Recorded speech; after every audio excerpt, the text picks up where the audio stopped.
Good morning.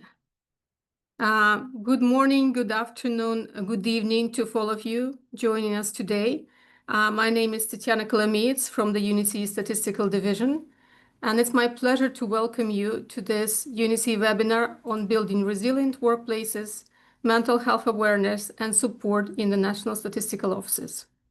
We are delighted to see very diverse audience gathered to share this, explore this important topic. We have over 1,600 registered participants from 36 countries and organizations. People are still joining, but we expect many. This webinar is a follow-up to the UNICE meeting on human resource management and training that took place last year, and we are happy to see so many people interested in this topic. The webinar will start with a series of presentations followed by a Q&A session where we'll address your questions. To facilitate this process, please make sure to type your question in the Q&A box, and please indicate the name of the presenter that you are addressing your question to. Later, we will also have a panel discussion where we'll address some of the questions submitted by you through the registration form. A few housekeeping announcements. This webinar is recorded, and the full recording will be uploaded on the UNICE website after the event, so you can visit it and share it with the colleagues. Participants' microphones and cameras are disabled to ensure audio quality. Presentations and information about the speakers is available on the UNICE website already. We will have a short break midway through the program to give everybody time to refresh, and during that time we will conduct a debriefing exercise. It is now my pleasure to give floor to Ms. Amalia Adedinga Vidyasanti, Chief Statistician of Statistics Indonesia, for the keynote speech. Please, Amalia, the floor is yours. Thank you so much for the opportunity. Ibu Tatiana Kalamitz, also In Kyung Choi, Gerald Muriel, and ladies and gentlemen who is attending this session today. First of all, it is a great honor for me in my capacity as Chief Statistician of BPS Statistics Indonesia to take part in this important webinar dedicated to encourage resilient workplaces through mental health awareness and support within national statistical offices. I would like to extend my appreciation to the United Nations Economic Commission for Europe, or UNECE, for organizing this timely and highly relevant topic. Ladies and gentlemen, allow me to take a moment to introduce BPS Statistics Indonesia, the National Statistics Office of Indonesia. BPS is a government body that reports directly to the President of the Republic of Indonesia, with the responsibility of providing high quality and reliable statistical data to support national development. Our vision is clear: to be an independent and trusted body that actively contributes to data-driven policy formulation. Today, BPS Statistics Indonesia operates with around 2,454 dedicated staff across the nation, and we have 539 offices throughout the nation. And these human resources actually enabling us to deliver comprehensive and timely statistics that serve government, stakeholders, and public. We also recognize that investing in our people, their skills, their well-being, and their resilience is not just complementary to our mission, but it is essential to the success of the national statistical systems. Ladies and gentlemen, to open our discussion today, let us acknowledge the world we live in today and its many challenges. Rapid global change can be driven by technological disruption, climate change, pandemics, and geopolitical shifts has brought a greater instability and pressure to everyday life. The world of work is transforming, as we know. With the gig economy, remote and hybrid arrangements, technological advancement can lead to automation that reshape job roles, job security, and the career pathways. This is actually profound changes have significant consequences for mental health. Issues such as stress, anxiety, and emotional disorders increasingly affect daily routines and lowering productivity. Indonesia is no exception.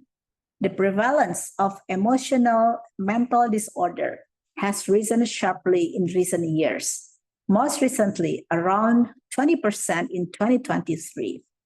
Yet, the availability of specialized support remains limited, with only around 0.3 psychiatrists per 100,000 people in Indonesia. On the other side, these realities remind us that mental health is not only a personal concern, but also a development priority. Protecting mental health is central to the 2030 Agenda for Sustainable Development, particularly SDG 3 on good health and well-being, which calls on us to ensure healthy lives and promote well-being for all at all ages. The urgency is clear. According to the WHO, poor mental health contributes to enormous productivities and then also the productivity losses worldwide. Each year, an estimated 12 billion working days are lost to depression and anxiety, representing a staggering $1 trillion in lost productivity. This is actually almost equal to the Indonesian GDP in a year, where Indonesia GDP is also around $1.3 trillion. Last year, Indonesia, the 60th largest economy in the world, generated around $1.4 trillion of GDP. Not 1.3, but $1.4 trillion of GDP of Indonesia. Moreover, the impact are not only economic, but also deeply social. So, without adequate support, people with mental health conditions will face greater risk of unemployment, workplace inequality, and financial insecurity. As we have seen, protecting mental health is central to sustainable development. But at the same time, national statistical offices themselves are operating in a world of unprecedented challenges. In the global context, NSO or National Statistic Offices are under increasing pressure to provide adaptive data. Data that is timelier, more granular, and more relevant to policy needs. Policymakers always expect information with higher detail and stronger relevance. At the same time, NSOs must safeguard data quality and public trust, ensuring that the information we deliver is accurate, credible, and transparent.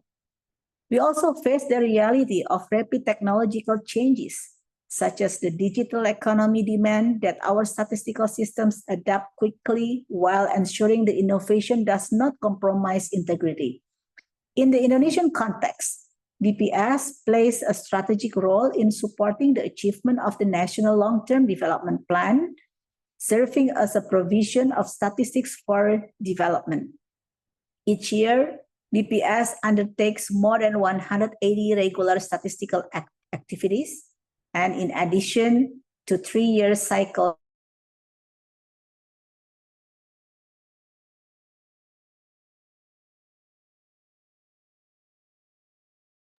We lost sound.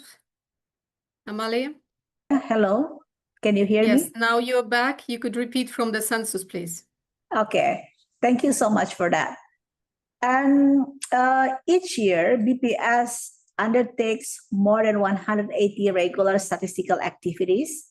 and in addition to a 3-year cycle census, meaning that we are doing census once in 3 years.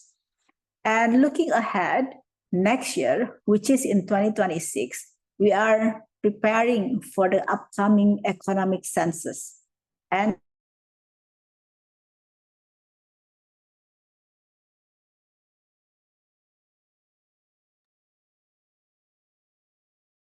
Unfortunately, we lost sound again. can you hear me right now?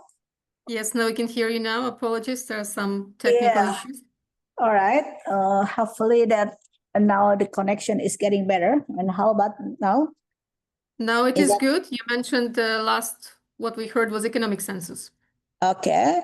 No, sorry to repeat again that next year we are preparing for the upcoming economic census in 2026.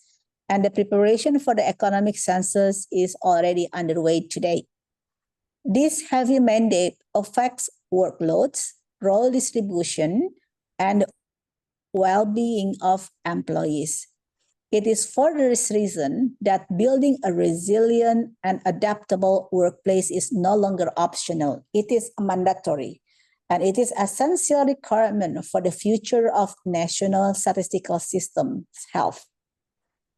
Recognizing the challenges faced by the NSOs today, BPS invests in its people to create a resilient and adaptable workplace.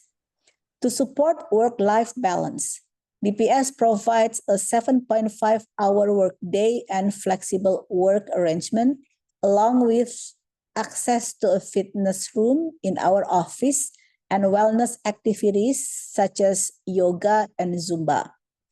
Employees are also entitled to up to 12 days of paid leave each year, allowing them time to rest and recharge.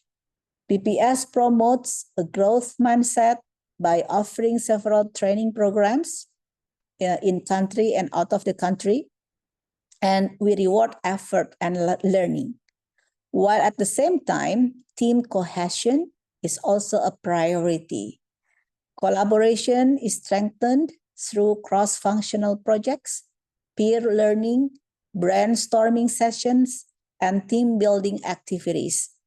We focus on strengthening emotional regulation by having micro breaks and peer support during long meetings or stressful tasks. BPS seeks to cultivate a workplace where people are resilient, people are adaptable, and people are empowered.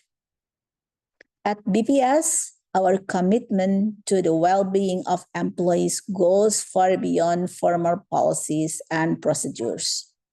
Please take a look at our comfortable wellness and counseling centers, where employees have access to support whenever they need it, or a simple recharge. Alongside this, we also provide flexible work arrangement to help our staff balance work and life at their own pace while maintaining quality and credibility. We also actively promote mental health awareness through campaigns, educational leaflets, and initiatives that nurture a culture of understanding and resilience. Later, team from BPS Bureau of Human Resources will share more about this topic. All of these efforts reflect our belief that investing in people is essential, not just for their health and well-being, but also for sustaining a productive and adaptable workplace.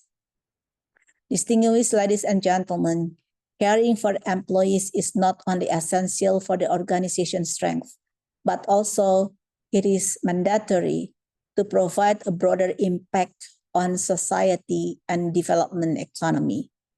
Supported staff contribute to higher productivity, greater resilience, and more innovative solutions, while also fostering trust and loyalty within the workplace. Beyond the organization, when employees thrive, they positively influence their families and communities, and then creating stability and social well-being. In this regards, investing in employee well-being is a shared responsibility, the one that underpins sustainable development and promotes harmony both inside and outside of the workplace. And mental health is not simply a private matter, it is a collective responsibility.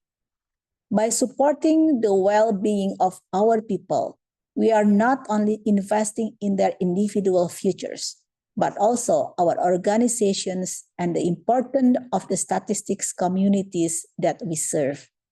In this spirit, BPS Statistics Indonesia stands ready to collaborate with fellow national statistics offices across the worldwide by sharing experiences, best practices, and serving as a model for establishing counseling centers within NSOs. Again, together we can build healthier, more resilient institutions that are prepared to face the challenges for an ever-changing world. Excellencies, ladies and gentlemen, Indonesia recognizes that the well-being of employees is essential for building resilient institutions and achieving sustainable development. On behalf of BPS Statistics Indonesia, I would like to thank you for the opportunity for us to share our experiences. I look forward to continued collaboration with fellow national statistics offices around the world as we advance our shared commitment to be a resilient, inclusive, and people-centered workplace. Together, we can ensure that mental health becomes a central pillar of strong institutions and to contribute to a more sustainable development. Thank you very much. Thank you very much for the very insightful and interesting presentation. We learned a lot about Statistics Indonesia, and it looks like a great place to work in. So congratulations. This is really nice to hear. Right now, I would like to give floor to Georgina Grundy-Campbell. She's a mental health specialist from WHO Europe, and she will present on mental health at work. Georgina, the floor is yours. Thank you very much, and I am very happy to be here. I will just share my screen. Good morning. My name is Georgina Grundy-Campbell. I work at WHO Euro. I'm a mental health nurse by training, but I've been working in mental health, kind of global mental health and mental health policy for a number of years now. And one of the areas that we work in is mental health at work. And recently, the WHO produced some new guidelines on mental health at work, which I would like to introduce to you now. But before I start talking about the guidelines, I'd just like you to imagine something with me. I'd like you to imagine that it's a Monday morning and a lady named Amina arrives at her desk, opens up her laptop. Her inbox is overflowing, to-do lists are multiplying, and new requests keep pinging in and interrupting any flow or sense of control that she has. She's already exhausted, carrying the weight of a very stressful weekend. Her workload feels impossible, but she worries about making mistakes at work, about keeping her job, about what people will think if she admits how overwhelmed she is. She keeps going, but her focus and her productivity slip. She's present, but she's not really there. And Amina's story isn't unique. Mental health and work are deeply intertwined for billions of people around the world. In fact, globally, about 15% or 1 in 6 of working age adults are currently living with a mental disorder at any given time. As we've already heard in the keynote speech, depression and anxiety alone cost the world economy an estimated $1 trillion every year in lost productivity. And we've got to understand that work is a social determinant of our mental health. So it means that the type of work we do, the work environment that we're in, our general experience of work influences our mental health. Meaningful work is protective for mental health. It contributes to a person's sense of accomplishment, their confidence. It can contribute to recovery and inclusion for people who are living with mental health conditions. But harmful and poor working conditions or hazardous work environments, or work where the organisation is poor, or there are poor working relationships, or there's unemployment, or the prolonged exposure to any of those can significantly contribute to worsening mental health or exacerbate existing mental health conditions. And I want to be clear as well what we mean when we talk about mental health at work, because it's important that we're not just talking about the absence of mental illness, but we're talking about mental health as a state of mental well-being. And mental well-being enables people to cope with stresses of life, realize their abilities, learn well, work well, and contribute to their community. So as you can see on this slide, people can have signs of mental illness, but they can also have very high signs of mental well-being if the environment around them is supportive. And then people who have no signs of a mental illness can actually have very low signs of mental well-being if the environment surrounding them is not supportive or is causing them stress or higher risk. For those with low levels of mental well-being, everything is affected. How people think, how they feel, how they relate to people. Their physical health is affected, senses of identity. Work, productivity, performance can drop. Safety can be compromised. People can struggle to make decisions. They can struggle to keep a job. And they can struggle to get a job in the first place. Now, in workplaces, the signs of these decline in mental health and mental well-being are in absenteeism rates, high staff turnover rates, people being sick for long amounts of time. But the biggest hidden cost is something that we call presenteeism. And that's when, even though the person might be physically at work, their productivity is dropping and they're not doing what they should do, just as we talked about Amina at the beginning. So what has WHO done to address mental health at work? Well, we have precedents to do something. So we have the promotion of mental well-being and the prevention of mental health conditions have long been recognised as important means for reducing non-communicable diseases under the UN Sustainable Goals, again, as we heard in the keynote speech. We have the WHO Comprehensive Mental Health Action Plan, which sets out the promotion and prevention and provision of comprehensive integrated mental health services in community settings. We also have the WHO Global Strategy on Health, Environment and Climate Change, which identifies workplaces as essential settings for the prevention of a range of NCDs. And we have the ILO's Convention of Occupational Safety, where they, in 2010, I think, reassess mental health and behavioural disorders. So we have a lot of precedents to do something. And as a result of those precedences, we came up with the WHO guidelines on mental health at work. And these are evidence-based guidelines that articulate different risk factors that happen in work, including unclear roles, poor communication, discrimination, bullying, unpredictable schedules, and all of those kind of organisational issues that will cause constant stress. But they also recognise that there are many additional culturally specific risks and occupationally specific risks. So the guidelines are sort of to be used quite generally, but to be adapted to individual settings. And this is particularly important because, as again, it was noted in the keynote speech, at the moment, work is evolving very quickly as a result of pandemics, geopolitical changes. The most obvious one, of course, is flexible working and teleworking. And at the moment, we're seeing a mixed array of advantages and disadvantages of that. There's been economic development, but there's been a lot of people working a lot longer hours. And it's believed that globally, 1/3 of the workforce is currently estimated to work more than 48 hours per week. And then we're also learning that in the workplace, when big global shifts happen, such as economic recessions, pandemics, climate change events, then work becomes a sort of microcosm of the wider inequalities and instabilities that are happening that can impact our mental health and well-being. So higher rates of discrimination, inequality based on socio-demographic factors, such as age and class and disability and gender and migrant status.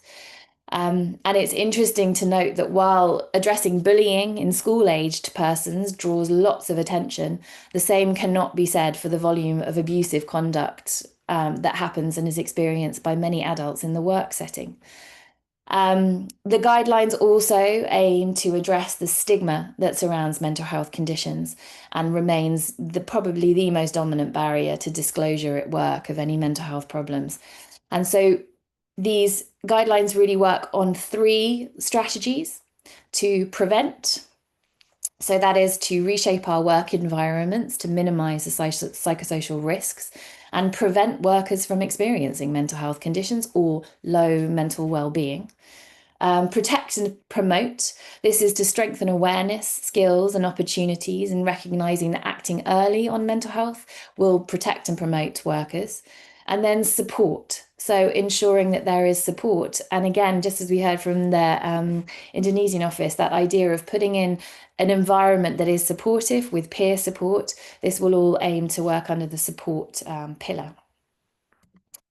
Which interventions are recommended? Well, the guidelines recommend organizational interventions. And so these are interventions that aim to assess, modify and mitigate and remove any work-related psychosocial risk factors to mental health and well-being. Then we advocate for manager training.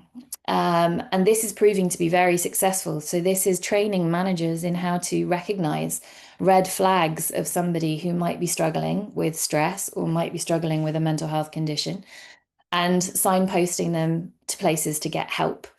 There is also worker training. So again, workers can also learn to manage their own mental health and well-being with self-help and learning what mental health is and how they might be showing it. And that leads on to individual interventions. So these are a series of WHO interventions that we call self-help interventions that help people learn how to manage their own stress. And then the guidelines also recommend return to work programs. And these are designed to support workers in a meaningful return to work and reducing symptoms of mental ill health after they've been away for a long period of times. They're multi-component interventions, combining a mix of individual manager training and organizational interventions. And then gaining employment programs. So in this context, the guidelines offer interventions designed to support the entry into paid work for people living with mental health conditions. So they're also multi-component, be working on an organizational level, training managers and setting up individual interventions, and also, working comprehensively across all areas. The key messages from the guidelines are that we hope that organizations can pick them up and use them, and in so doing, find ways to implement them comprehensively. So not just to focus on one area, but to recognize that if you really want to address mental health at work, it's important that interventions are addressed from all areas of promotion, prevention, and support. Similarly, we hope that their implementation, workers and specifically people with lived experience of mental health conditions are used to implement these guidelines. So for example, if in the workplace there are people who have experience of working with a mental health condition or have left as a result of a mental health condition, if their knowledges can be brought back in so that they can help set the policies and set the guidelines in motion and implement them, that would be fantastic, because they're the ones who truly understand how work influences their mental health and what can be done to improve it. The target audience of these guidelines are primarily individuals or entities responsible for planning and programming or implementation of measures for the health and safety and well-being of workers. And that can include occupational health and safety, it can include HR, its managers, its leaderships, but it can also be taken on by individuals as well. So they're really tangible, easy to use guidelines with simple steps of how to promote, protect and support. Again, just to emphasize, there are 7 cross-cutting actions, and one is integration. So we really need to integrate mental health across all areas of the workplace. We need that from leadership, because we need to strengthen commitment to working, to actually addressing mental health at work. So we need buy-in from the leadership.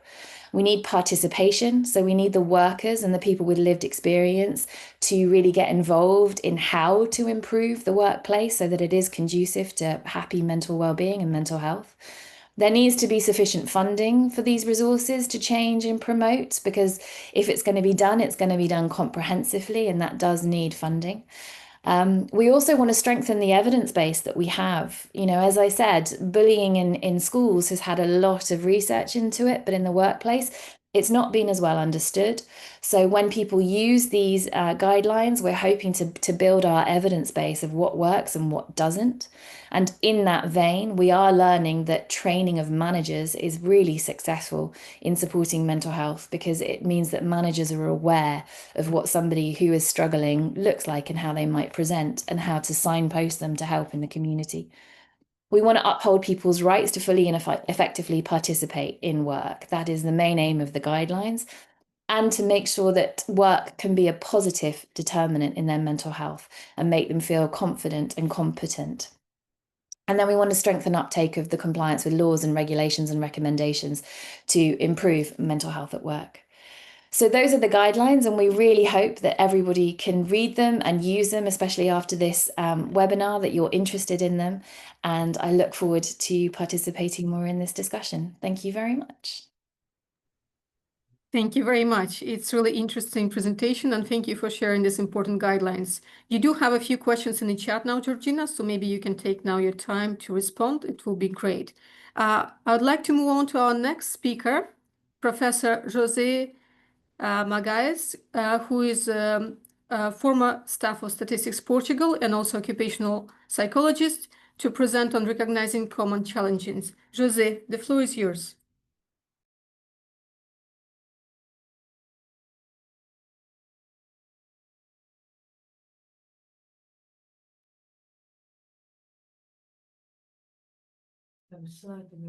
José, can you please share your slides? We don't see them yet. He should on. And you on mute.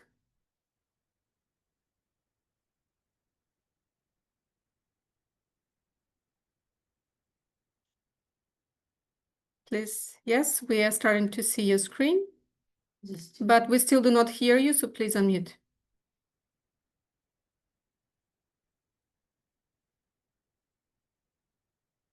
No sound, José? Just click S to unmute.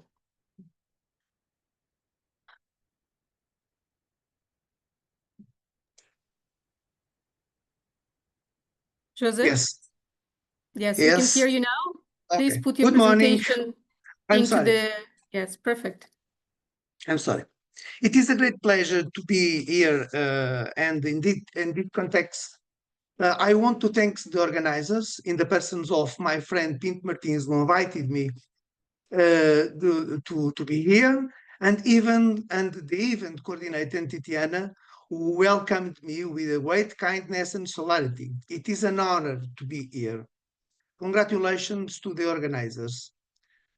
The topic we are addressing is crucial to discuss with seriousness and commitment, so that the future can ensure that the local concept of resilient work is not a myth, but a culture. I'm going to share to you the principal challenges that we made common. But we have a great challenge that we can talk about dilemma. We know everything about stress and burnout, the causes, the consequences, the financial costs for states and organizations, the pain costs for people. We have professional and academic studies. We have assessment tools. We have specialists. We have legislation. Yes, we have all these, but the current limits are not better than those of the past. Reflections is necessary. We have common challenges like ensure the quality of life at work through, of the organizations and health of employees. We have another challenge, implement legislation on occupational safety and security, and we seek a necessity to change behaviors and attitudes through the work and multidisciplinary practices. When we talk about challenges, we talk about two concepts we know, stress and burnout. And we have common causes for both. Work overload, lack of autonomy, weak work-life, family and personal balance, unsuitable behaviors and harmful attitudes.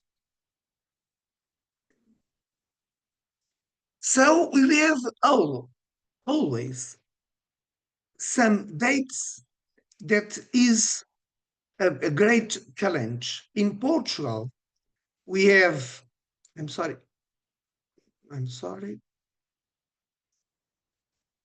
In Portugal, cost 5.3 billion euros a year to problems about mental health. And the organizations have absenteeism, lower productivity, workers affected by negative work stress, with evidence of burnout, physical exhaustion, and mental exhaustion. 5.3 billion euros. It is a number very nocive. So we have a necessity to build resilient workplaces, but this implies promoting individual well-being and safe workplaces. The organizations that are concerned about the well-being in workplaces promote health and wellness programs, safe workplace and healthy and safety behaviors.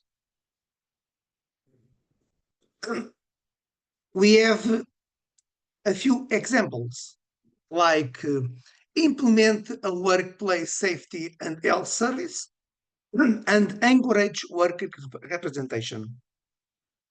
Support the role of safety technicians. Support the inclusion of the occupational psychologist in the area of safety and health service. Promote training and awareness actions for all workers and hierarchies on mental health, psychological risks, self-care practice, and psychological first aid. We must operate in the practice. Without a diagnostic, it's impossible to take a correct measures. This is the maxim of all statisticians. I work at INE during 15 years. Yes, I'm a simple dinosaur.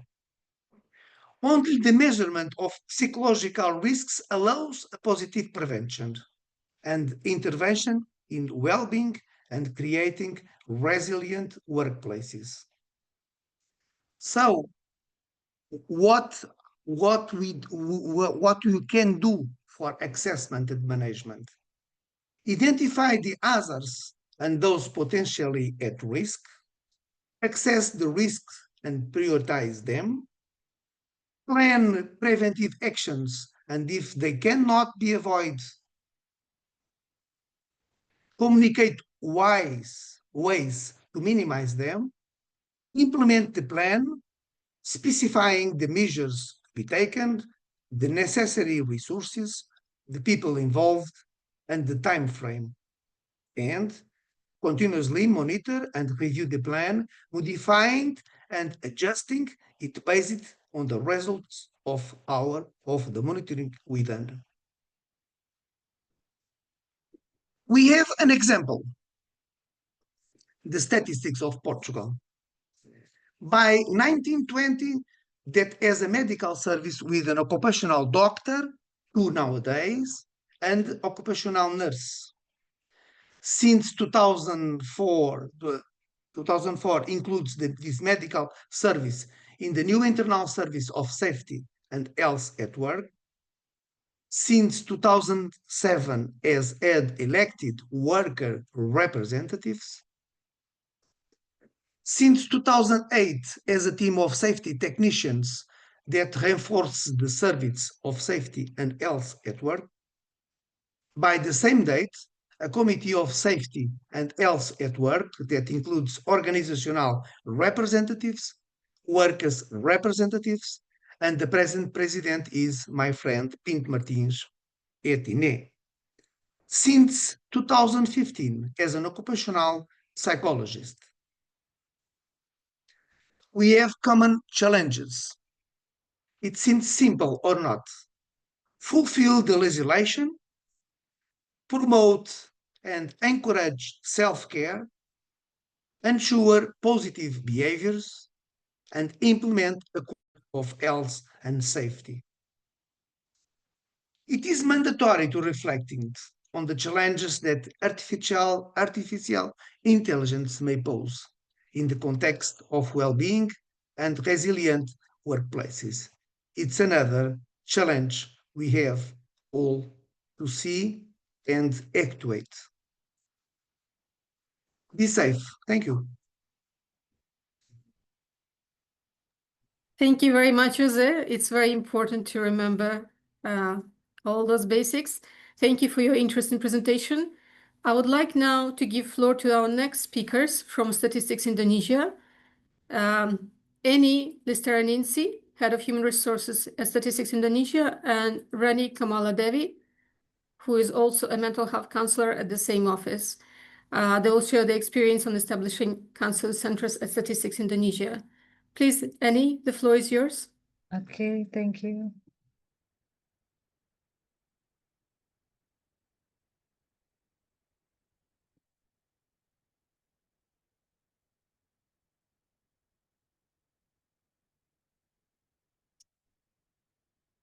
Bismillahirrahmanirrahim. Assalamualaikum warahmatullahi wabarakatuh. Good morning, distinguished ladies and gentlemen. My name Rany Lestariningsih. You can call me Rany. I'm from BPS Statistics Indonesia. I'm very happy, very grateful to be here to share our experience in establishing our BPS Counseling Center.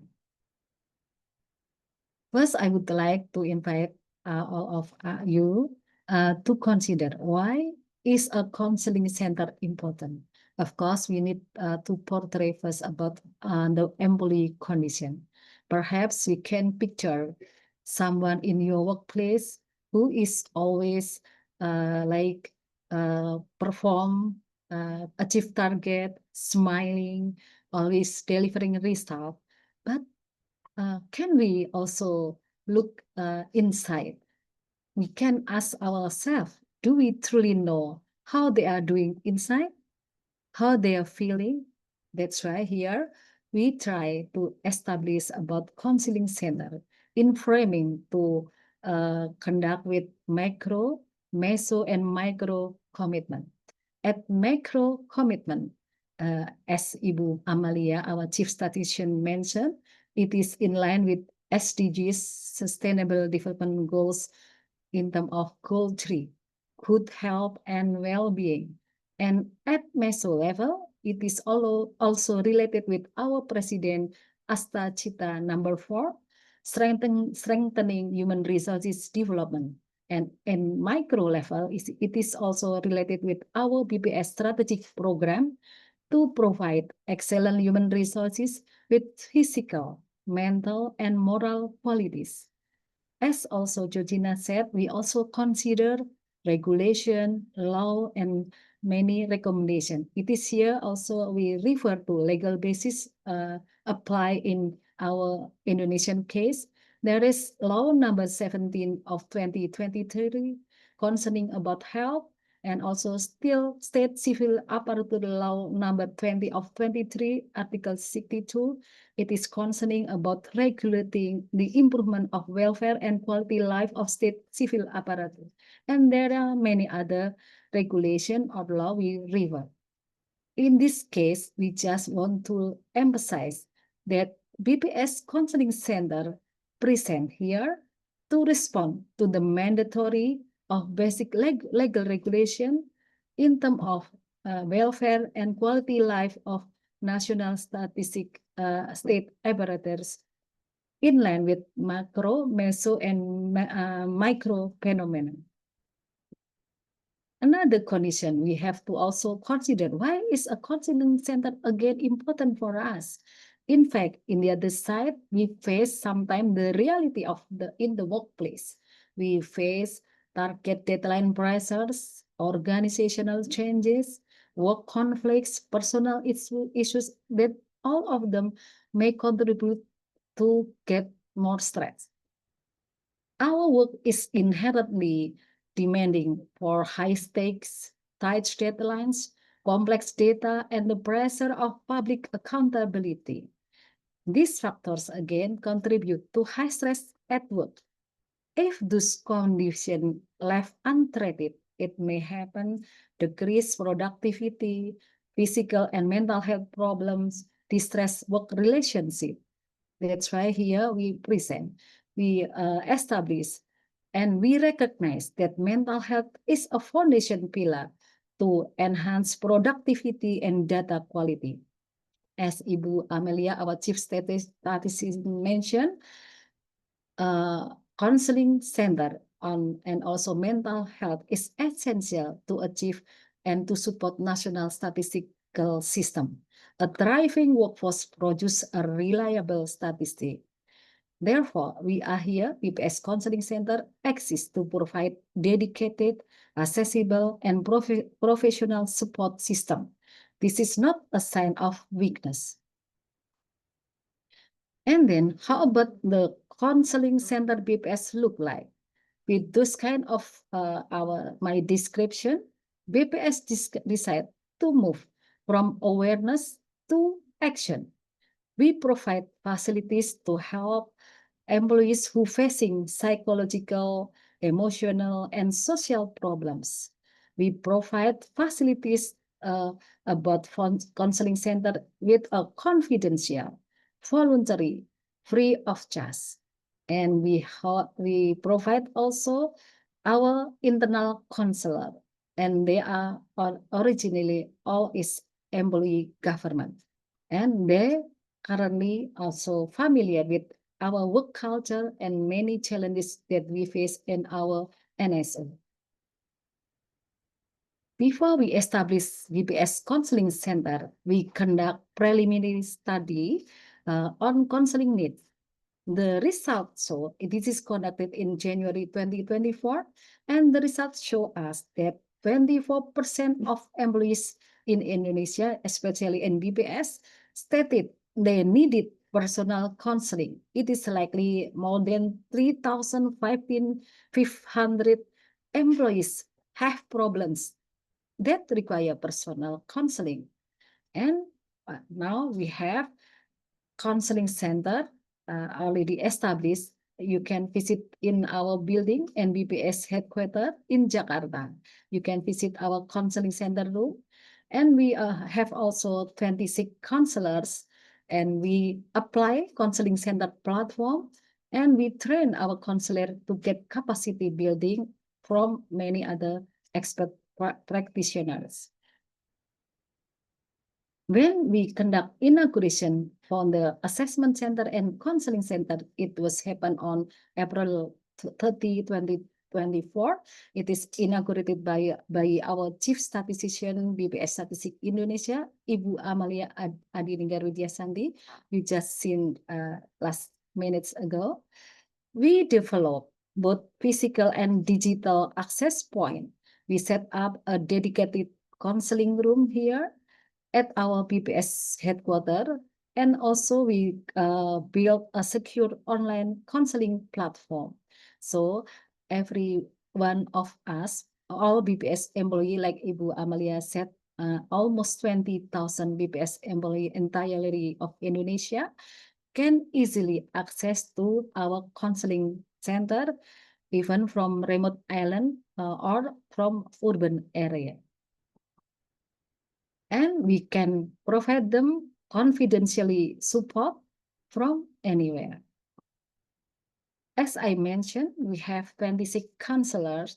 They have background by psychology formal degree, and they are civil government employee who recruited by BPS. And of course, they are adhering to the psychology code of ethics. And sometimes we also send them, train them to get many related counseling aspect, to get a professional skill, and also to have deeply understanding about our institutional culture. In terms of counseling services, we conduct two types of counseling services. First type is about personal counseling or self-initiated counseling, where employees seek help proactively. They can directly register by themselves. And the second types is referral-based counseling, where manager or supervisor can recommend support to their staff to get counseling service. So this is recommended based. And we have 6 major counseling category. First is about marriage problem. Second, about family and parenting. Third, about relationship. Fourth, career and self-development. Fifth, emotional and thoughts. And the sixth, deviant behavior. How to access BPS counseling center services? We apply our own counseling center website in https://counseling.web.bps.go.id. So everyone can try to access this. And to ensure accessibility, we provide again both physical counseling, offline counseling, and our counseling room in BPS Statistik Indonesia headquarters. And also we provide secure online counseling platform. This allows our service to ensure all of employees across Indonesia, from all Indonesian islands. When we click the link, the first step for the counseling who will conduct counseling, they will see this kind of form, consists of like identity personal, and also they can choose the, like this case, we can see like counseling session preference or counseling day preference. Also they can choose also like description, what kind of problem they want to share. So we can categorize the counseling into 6 counseling category. After we conduct until from April until now, it's about 15 months, then we try to portray the result. Based on the statistic we have, if we consider gender-based counseling services, we already 70% female make counseling services. There are 265 services we provided until August 2025. It may be why female tend to greater than male. It may be like social and cultural norms. Sometimes women more acceptable to express emotion and seek help. men and the other side. Sometimes often the traditionally masculinity norms such as men should be strong. And also in the other case, maybe women sometimes quicker to recognize sign of needed counseling like stress, anxiety, or depression. And that's why more likely women more proactively to get counseling session. In terms of counseling category, we can see here from the graph, the most category is from emotional and thoughts. Sometimes the teenager can say like we sometimes overthinking rather than like normal feeling. So in the second, we can also hear about the relation problem, and the third is about family or parenting problem. Here, actually, we want to tell, but this statistic tell us that counseling center really needed by our employees, and this is again not sign of a weakness. This is a sign of they want to talk, they want to be listened, they want to be heard. In terms of this ini generation base, we can again portray the result. We can see here Gen Z more higher than Gen Y or Gen X to get counseling session. Why? Maybe we can like try to investigate the phenomenon. Gen Z usually like higher mental health awareness. They typically more access to information through the internet. So they're more exposed to discussion about mental health. And they already realize mental health is about the health for their mental, not about their weakness. And also less stigma that Gen Z is not concerned about mental health, but they are always concerned to more open to about psychological struggle. And again, if we consider from the location side, here we can see local bigger, 79 bigger or higher to get counseling session rather than employee from center. Maybe it because like online session maybe more preferred by our employee than come to directly to the headquarters office. Okay, here.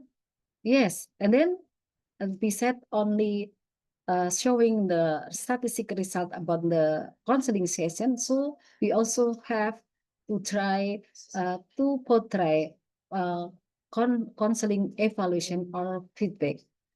In this case, we can see here 92%, 92.7% of our client or counselors said that they felt better.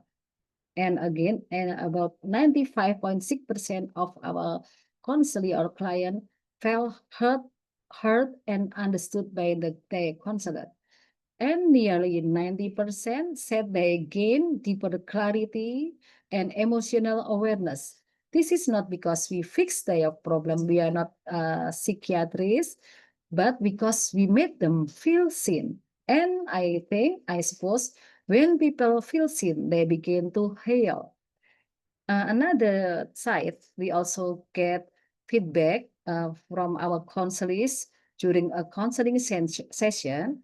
They express that a counselor who listened empathetically is around quite bigger, 73.5%.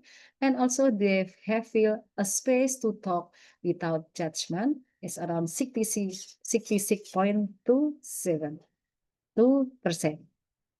In this case, we would like to say to redefining leadership in the public sector, as we are National Statistic Office, government institution.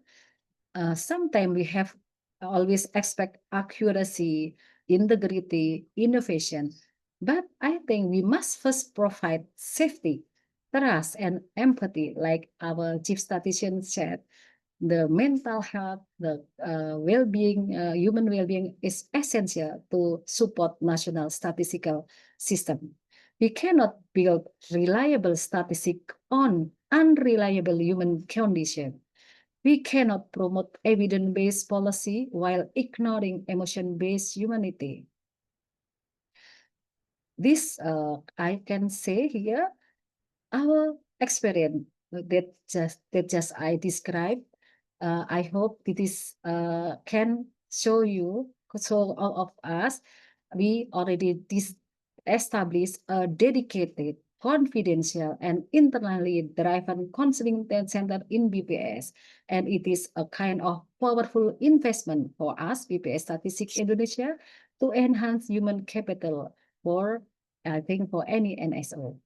And we believe BPS today ready to support the improvement of mental health in NSO globally.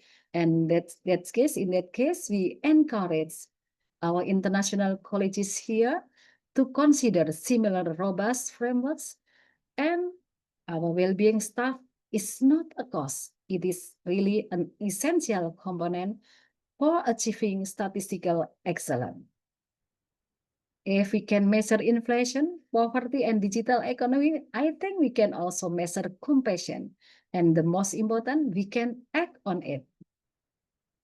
Last but not least, on behalf of Statistics Indonesia, again, I would like to propose to collaborate, to exchange best practices, and to build a global culture of care within public services. Behind every statistic, there is a human story, and every human story deserves to be heard. Thank you very much. Thank you very much, Rany. Very interesting. I would like to remind people that they can use Q&A box to post questions to the presenters from Indonesia or other presenters who were presenting earlier. So please don't forget about it. And Rany, the floor is yours. Okay, thank you, Tatiana.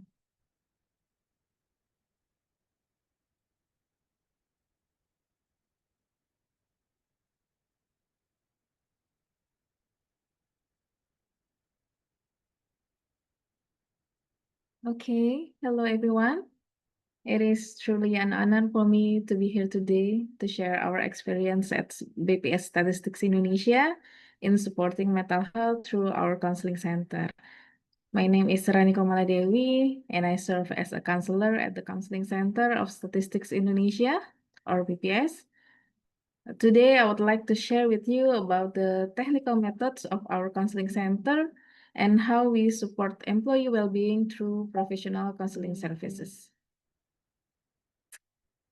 Let me start with basic question. What is counseling? According to the literature, counseling is a relatively short-term, interpersonal, and theory-based professional activity. It helps people who are basically psychologically healthy, but who are facing situational or developmental problems. In simple words, counseling is a professional assistance process. It can be provided individually or in groups. The goal is to help clients understand themselves better, overcome emotional or interpersonal challenges, and improve their well-being. It is important to emphasize that counseling is not only for people with severe psychological disorders. Many of our clients at BPS come to counseling simply because they are stressed, anxious, or overwhelmed by their workload. For example, an employee might feel anxious before a big deadline or feel discouraged after receiving critical feedback. Counseling provides a safe space to talk about these struggles and find healthier coping strategies.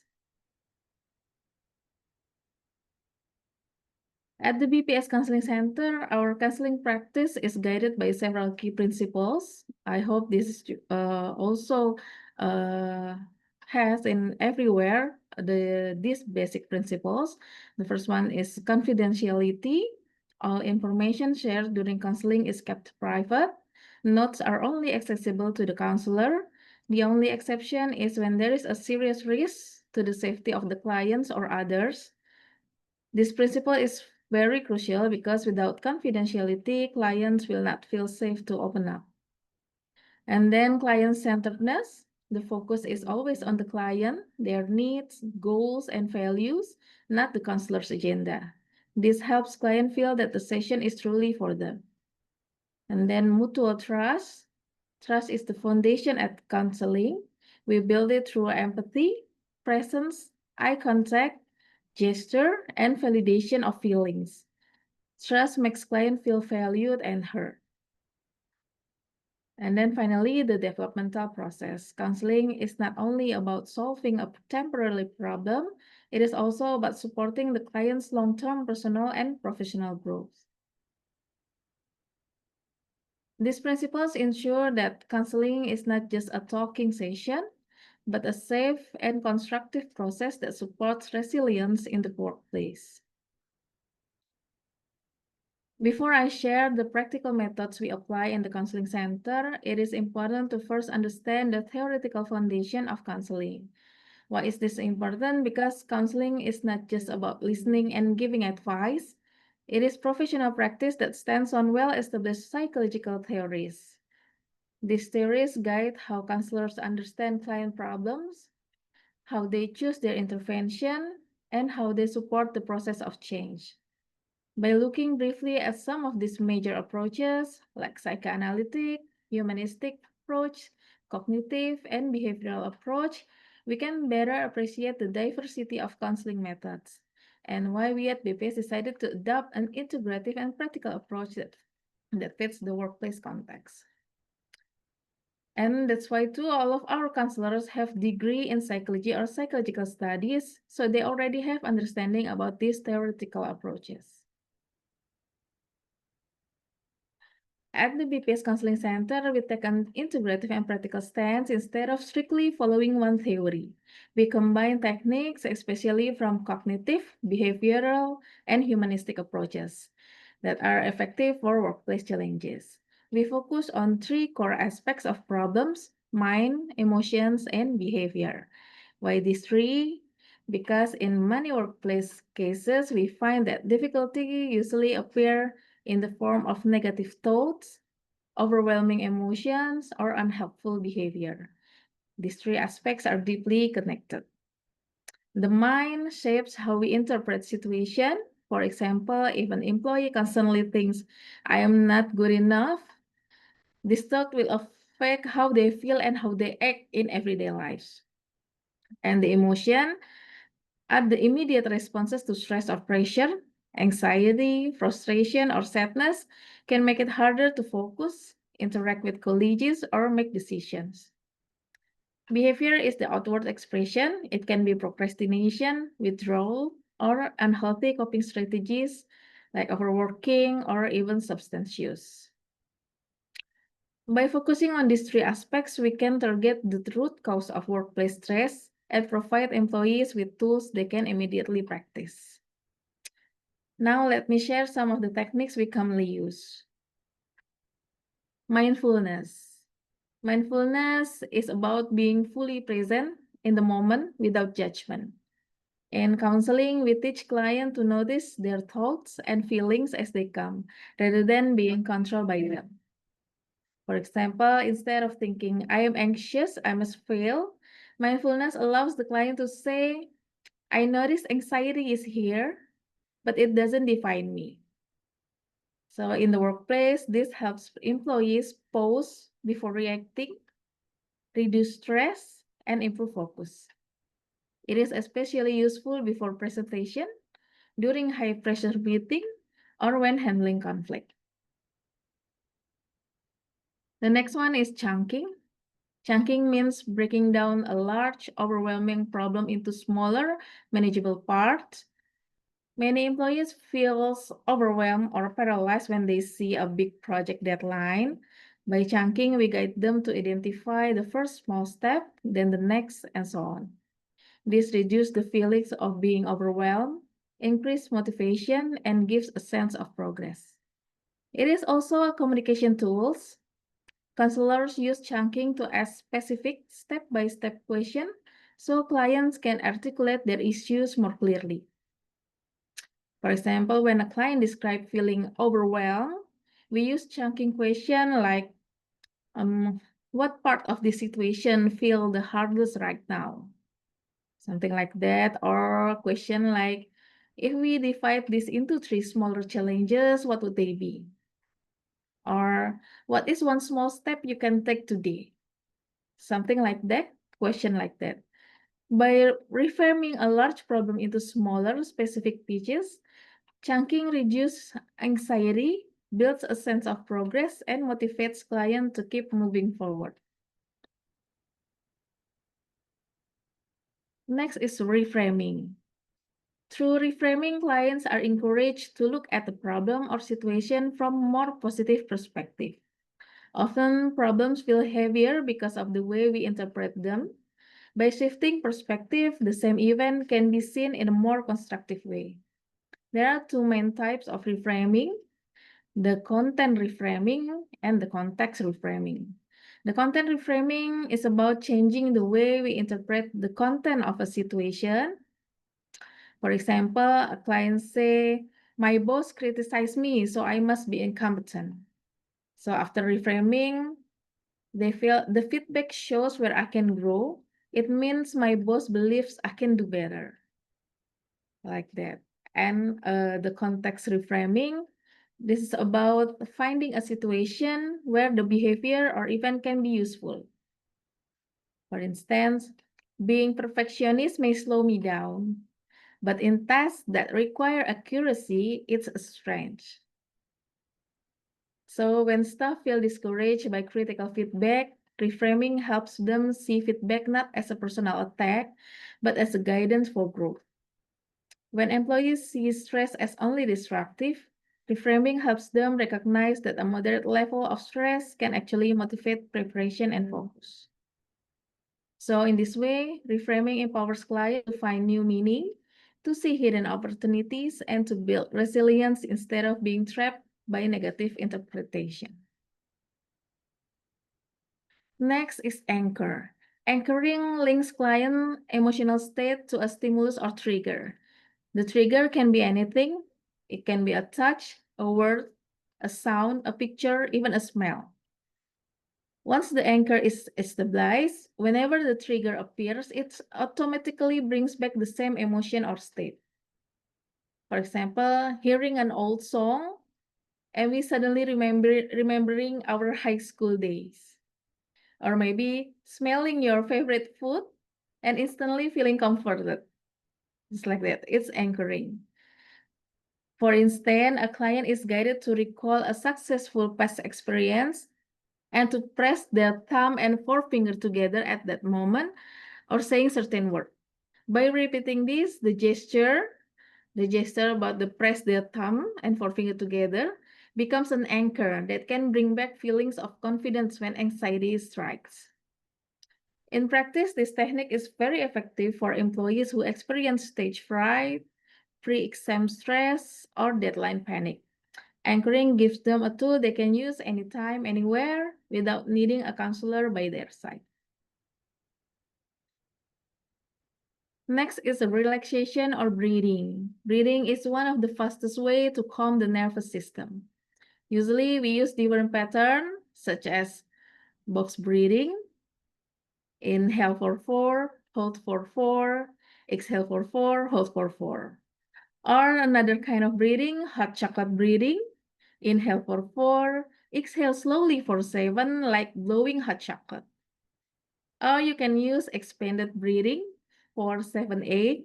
Inhale for 4, hold for 7, and then exhale for 8.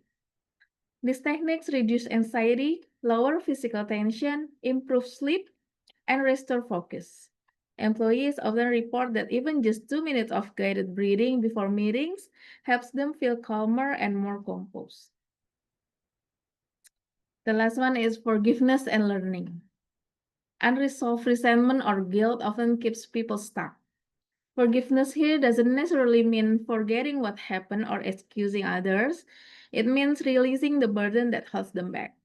We encourage clients to forgive themselves and also extend forgiveness to others who were part of the experience. This process helps them to detach from negative emotion and open space for new, more empowering meanings. In the workplace, this is useful when someone feels hurt by unfair criticism, conflict with colleagues, or past failures. By practicing forgiveness, employees regain emotional freedom, resilience, and motivation. Now, let me share a case example from our counseling center. A client came to us complaining about excessive stress and anxiety before work deadlines. He often procrastinated because he was afraid of making mistakes. This created a backlog of work, which only made him more anxious. He also reported hearing negative inner voices saying he would fail, and he sometimes had trouble sleeping, even having nightmares. Now, our initial conclusion was that the client was experiencing work stress with symptoms of anxiety, negative thoughts, and procrastination. The cause included perfectionist standards, negative self-talk, and a lack of coping strategies. We used two main interventions. The one is reframing. We help him see that his fear of mistakes actually come from a strong motivation to perform well, not from weaknesses. And then we use anchoring. We guided him to recall past successful experience and link the feelings of confidence to a hand clasping gesture. He could then use this gesture whenever he felt anxious. As a follow-up, we encourage him to practice positive anchoring every morning before work and relaxation breathing before bed. The result, he reported feeling lighter, more confident, and enthusiastic to practice these strategies. Over time, his procrastination decreased and his ability to manage deadlines improved.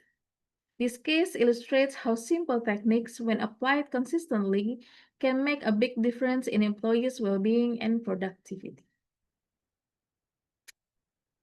In conclusion, the Counseling Center at BPS provides a confidential, safe, and professional service for employees to manage stress, overcome challenges, and grow as individuals. We believe that supporting mental health is not a luxury, but a necessity for building resilient workplaces. By investing in the well-being of our staff, we are not only helping individuals, but also strengthening the organization as a whole. Thank you very much for your attention. Thank you very much. It's really insightful presentation. We learned a lot about different techniques which are useful and could be applied by people. It was very interesting indeed. Would like to give floor for the presenters to answer questions. I know there are multiple questions been already answered, but maybe you would like to bring up some of the answers, Annie or Rany, from before, and then maybe Georgina, think if you can answer some of the questions which have not been answered yet. Thank you. Okay, Tatiana, thank you very much. We will try to answer for the question from anonymous attendee. He or she said about in your presentation and my presentation, one of the counseling categories is listed as deviant behavior. Could you clarify what is term refers in the context of BPS counseling services? And could you also provide some example of what kind of cases or behavior are included under this category? Okay, thank you for your question. We will clarify carefully because this phrase about deviant behavior is about like some judgment or stigmatization if not explained in context very well. The term deviant behavior is not meant to label or condemn individuals, but rather to categorize cases where an employee's action deviate from organizational norms, rules, or ethical standards in a way may affect their performance, relationship, or the institution integrity. For example, the cases under deviant behavior like workplace discipline issues, ethical or integrity concern, risk behavior linked to well-being. For example, gambling addiction, intervening with financial stability and job performance. I hope this response make you already quite understand. Thank you very much, Tatiana. Thank you very much. would you like to answer any other questions right now?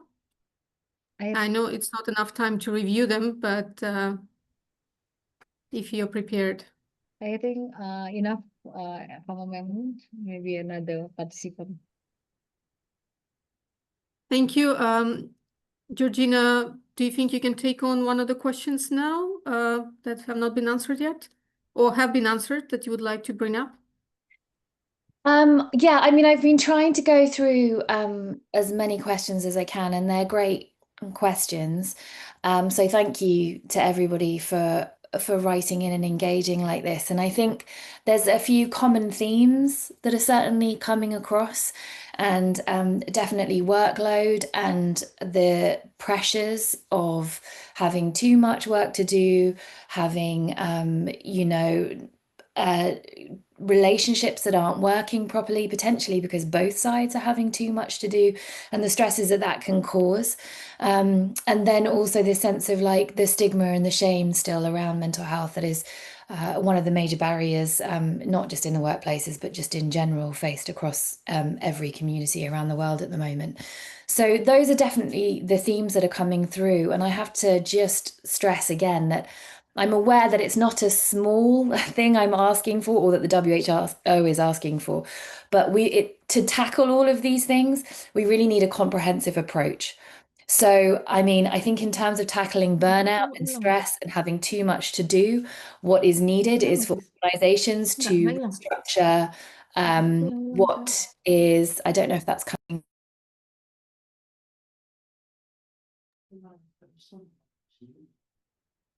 What I don't see anyone, so she can continue. Hi, sorry, I'm not Yeah. yeah, hi. So I think we need comprehensive interventions. We need that organizational level whereby we have clear roles defined so that people know and their expectations are set. They understand what they have to do. They understand how they have to do it, and they are given the opportunity to discuss that with the people that are setting the expectations. So from the very beginning, there is an openness and a communication, but there is also boundaries and there are expectations set. I think in terms of working relationships, having those clear boundaries can also improve working relationships. Obviously, there are always going to be some people that will not get on, and that can be dealt with, therefore, in sort of supportive supervision and managerial places. So really that organizational, comprehensive setting of a positive mental health environment is needed. And in order for that to happen, we need buy-in from leadership, and we need the correct funding to be put into it. And we need it to be seen as a comprehensive change, as a systemic change. And I think that should reduce burnout levels. I think also having that organizational change and having training of managers and supervisors in how to understand mental health, how to listen to people with mental health problems, how to signpost them to help outside of the workplace, professionalized help, specialist help if it's required, or if it's something that can be dealt with on an individual level, knowing the individual interventions that can be used or the counselling settings that can be used. So again, it's that comprehensive systemic changes that we need to happen that really need to start with the leadership to be embedded, but workers can ask for them. We know we have guidelines, we have ILO policy briefs, we have laws in place where people could be asking leadership to do these. And now we have the guidelines that people can use to make these comprehensive changes. It's not a small thing, but it is a possible thing. So I will carry on answering as many individual questions as I can, but I believe to those two themes, read the guidelines, have a look, and start asking for change. Thank you very much. Indeed, we will discuss more this and similar questions during the panel discussion, and we will attempt to answer all your questions. I mean, the presenters will attempt to answer all of them, even after the webinar. So we will post anonymous questions with the answers on the website afterwards. So keep posting and we will provide you answer at a later time. Maybe it's a good time to take a short break. We're a few minutes earlier than planned, but let's say we will come back at 10:35.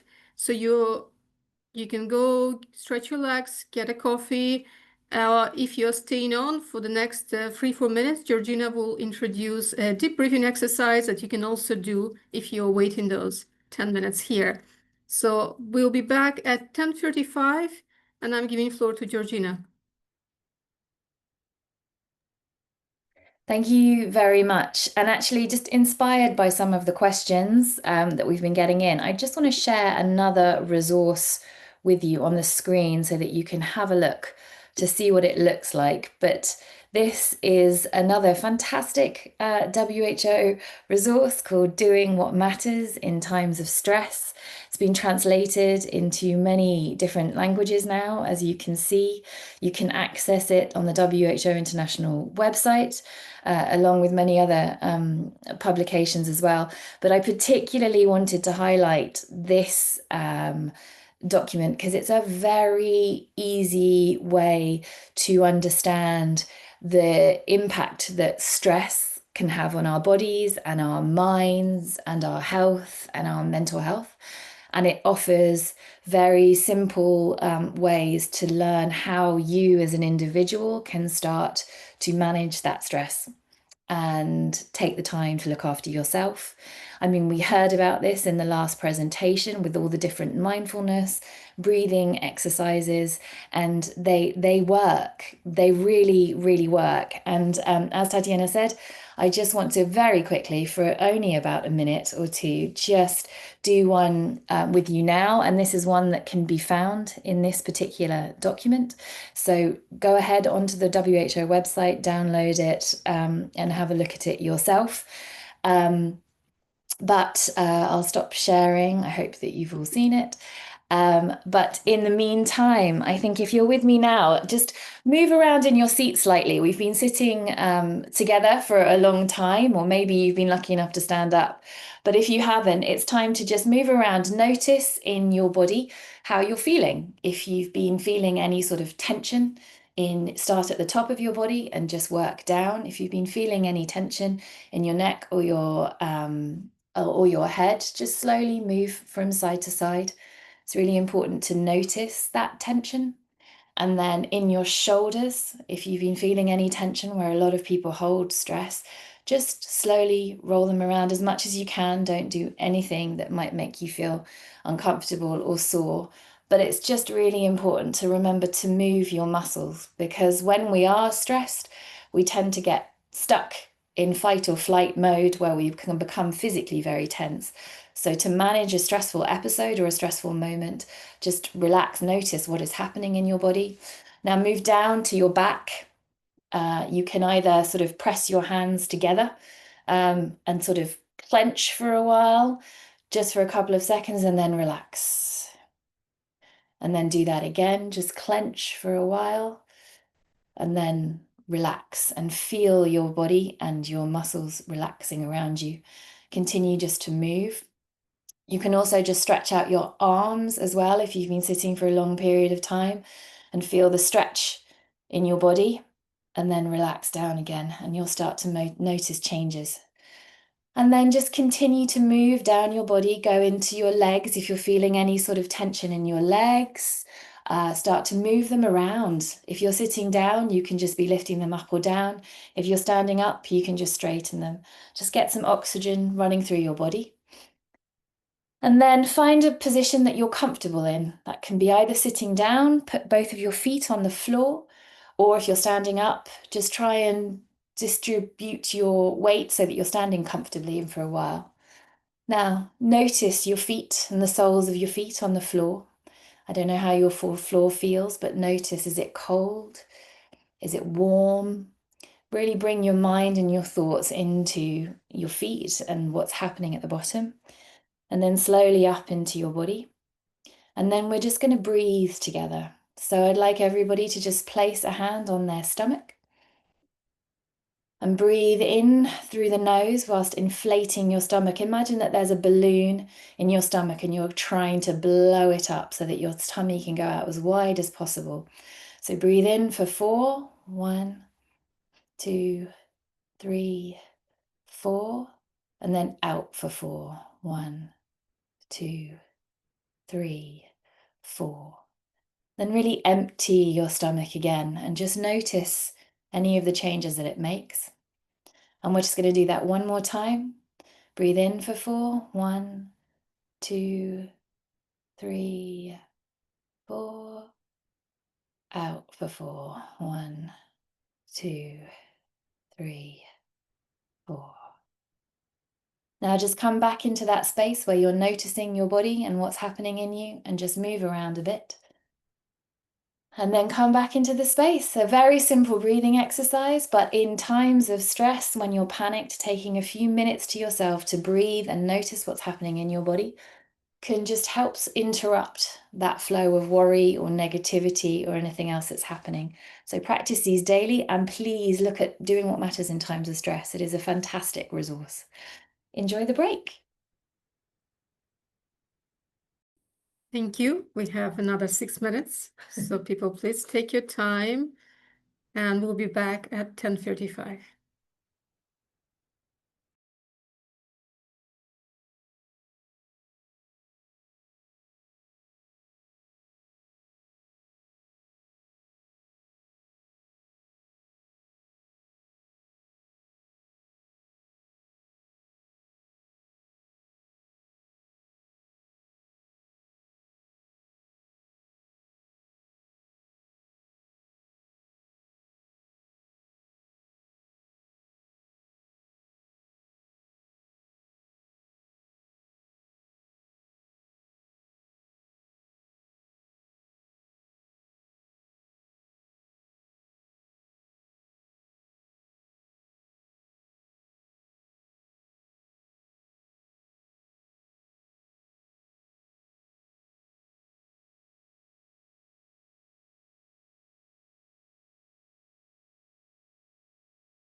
Welcome back, everyone. I hope you had a chance to stretch your legs and simply to get up to take a short break. It was good to do a breathing exercise and to be aware of our body parts because we are sitting all the time. Thank you for that. We would like to continue with our webinar, and I would like to give floor to Philip, who is specialist in employee well-being at the Civil Service Employee Service in Ireland, and his presentation on addressing mental health stigma in the workplace. Philip, the floor is yours. Good morning, Tatiana. Thank you. I'll just share my slides there. Give me one moment.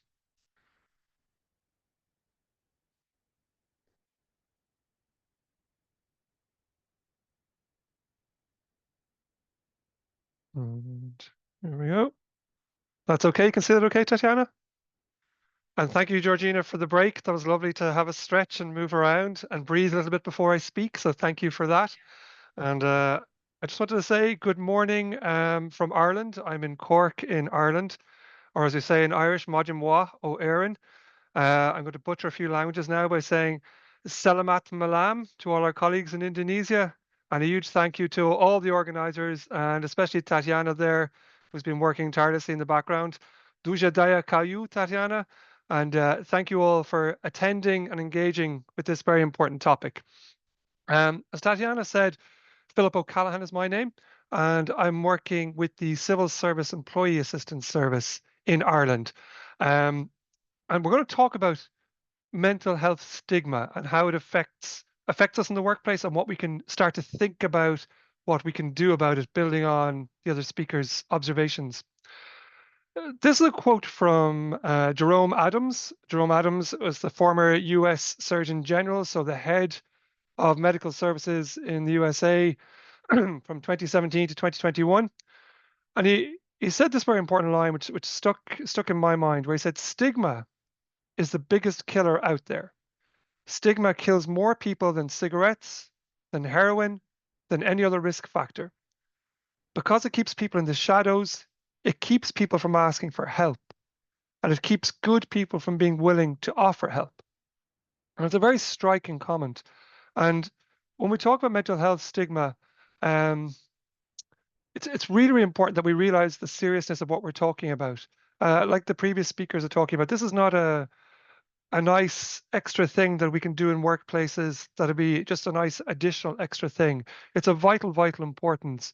And it's really, really good that we're talking about it today and taking time to think about how we address it in the workplace. So in the Civil Service Employee Assistance Service where I work, and I've been working here since 2012, and I've been working in the area of mental health for 25 years.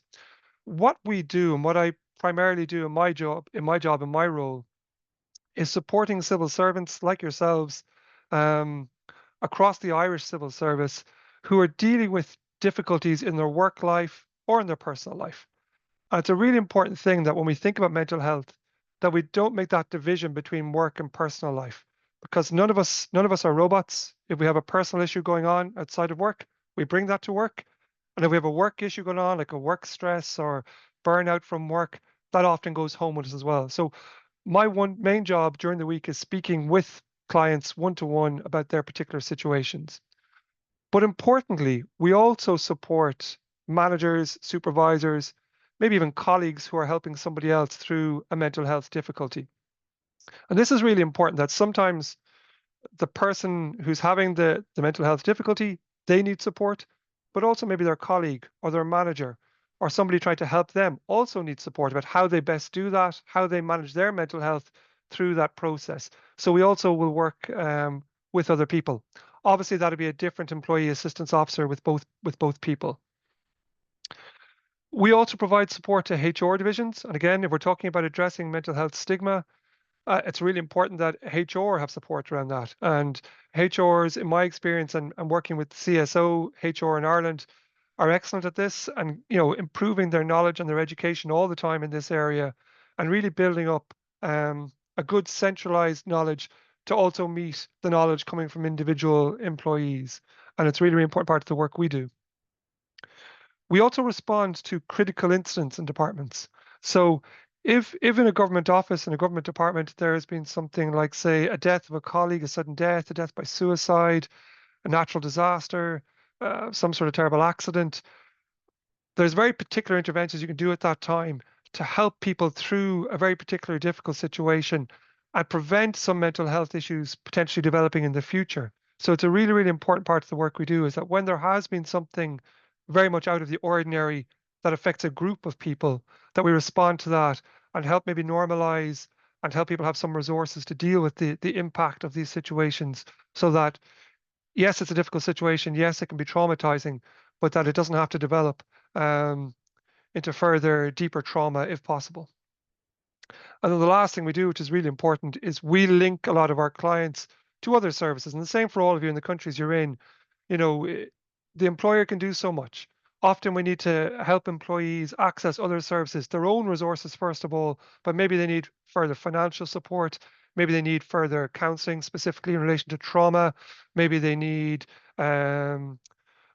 some support in their community. There's a great development in Ireland of social prescribing, which is the idea for some counsellors and GPs of really, really encouraging people with a variety of different issues going on in their life to access community supports. So it could be getting involved in a local group, a local club, whatever it might be. But that's a really, really important part of recovery and dealing with mental health stigma.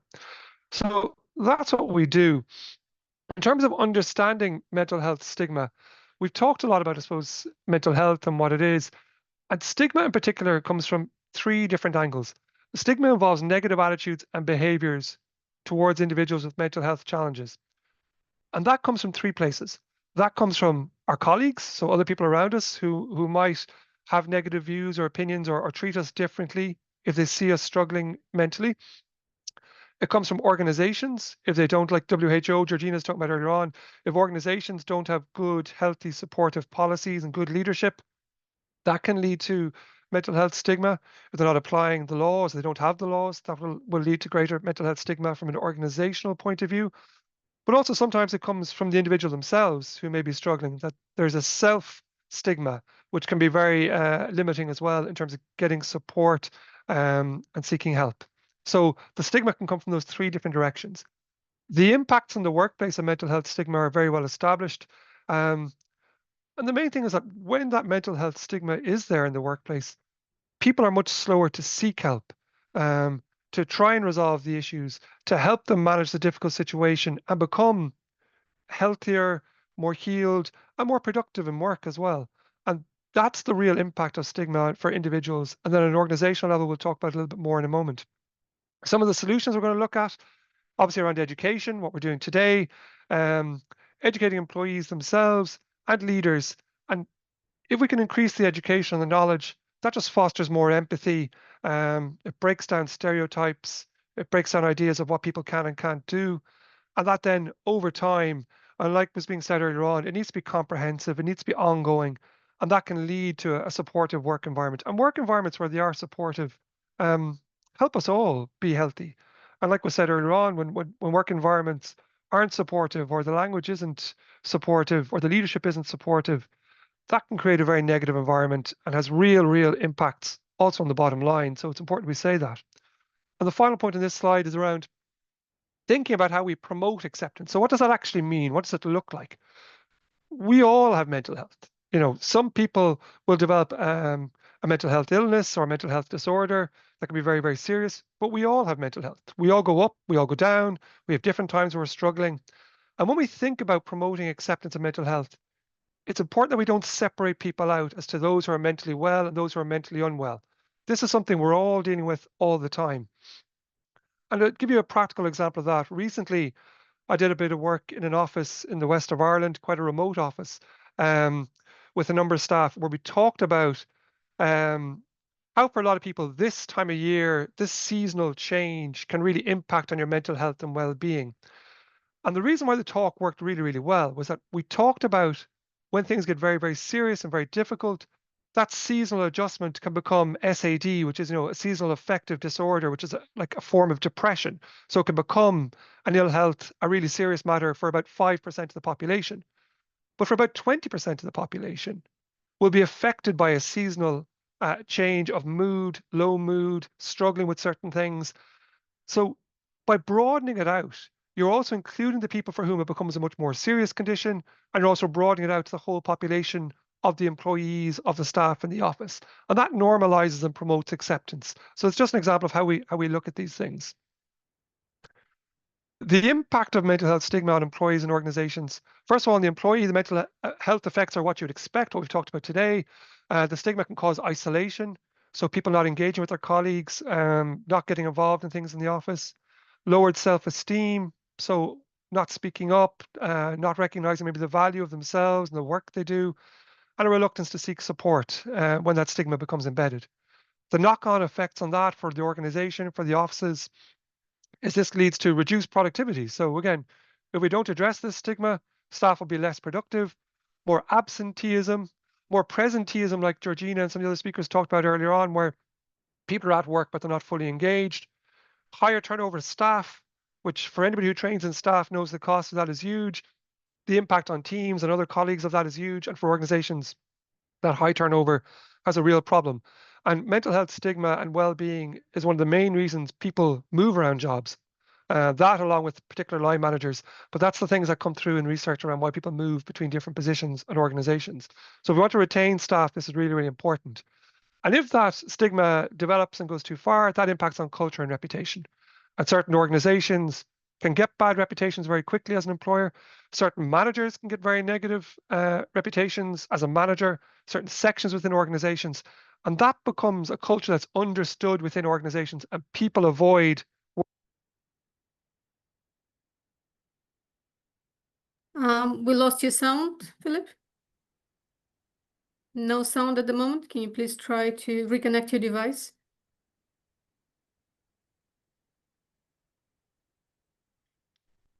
Or remove your device.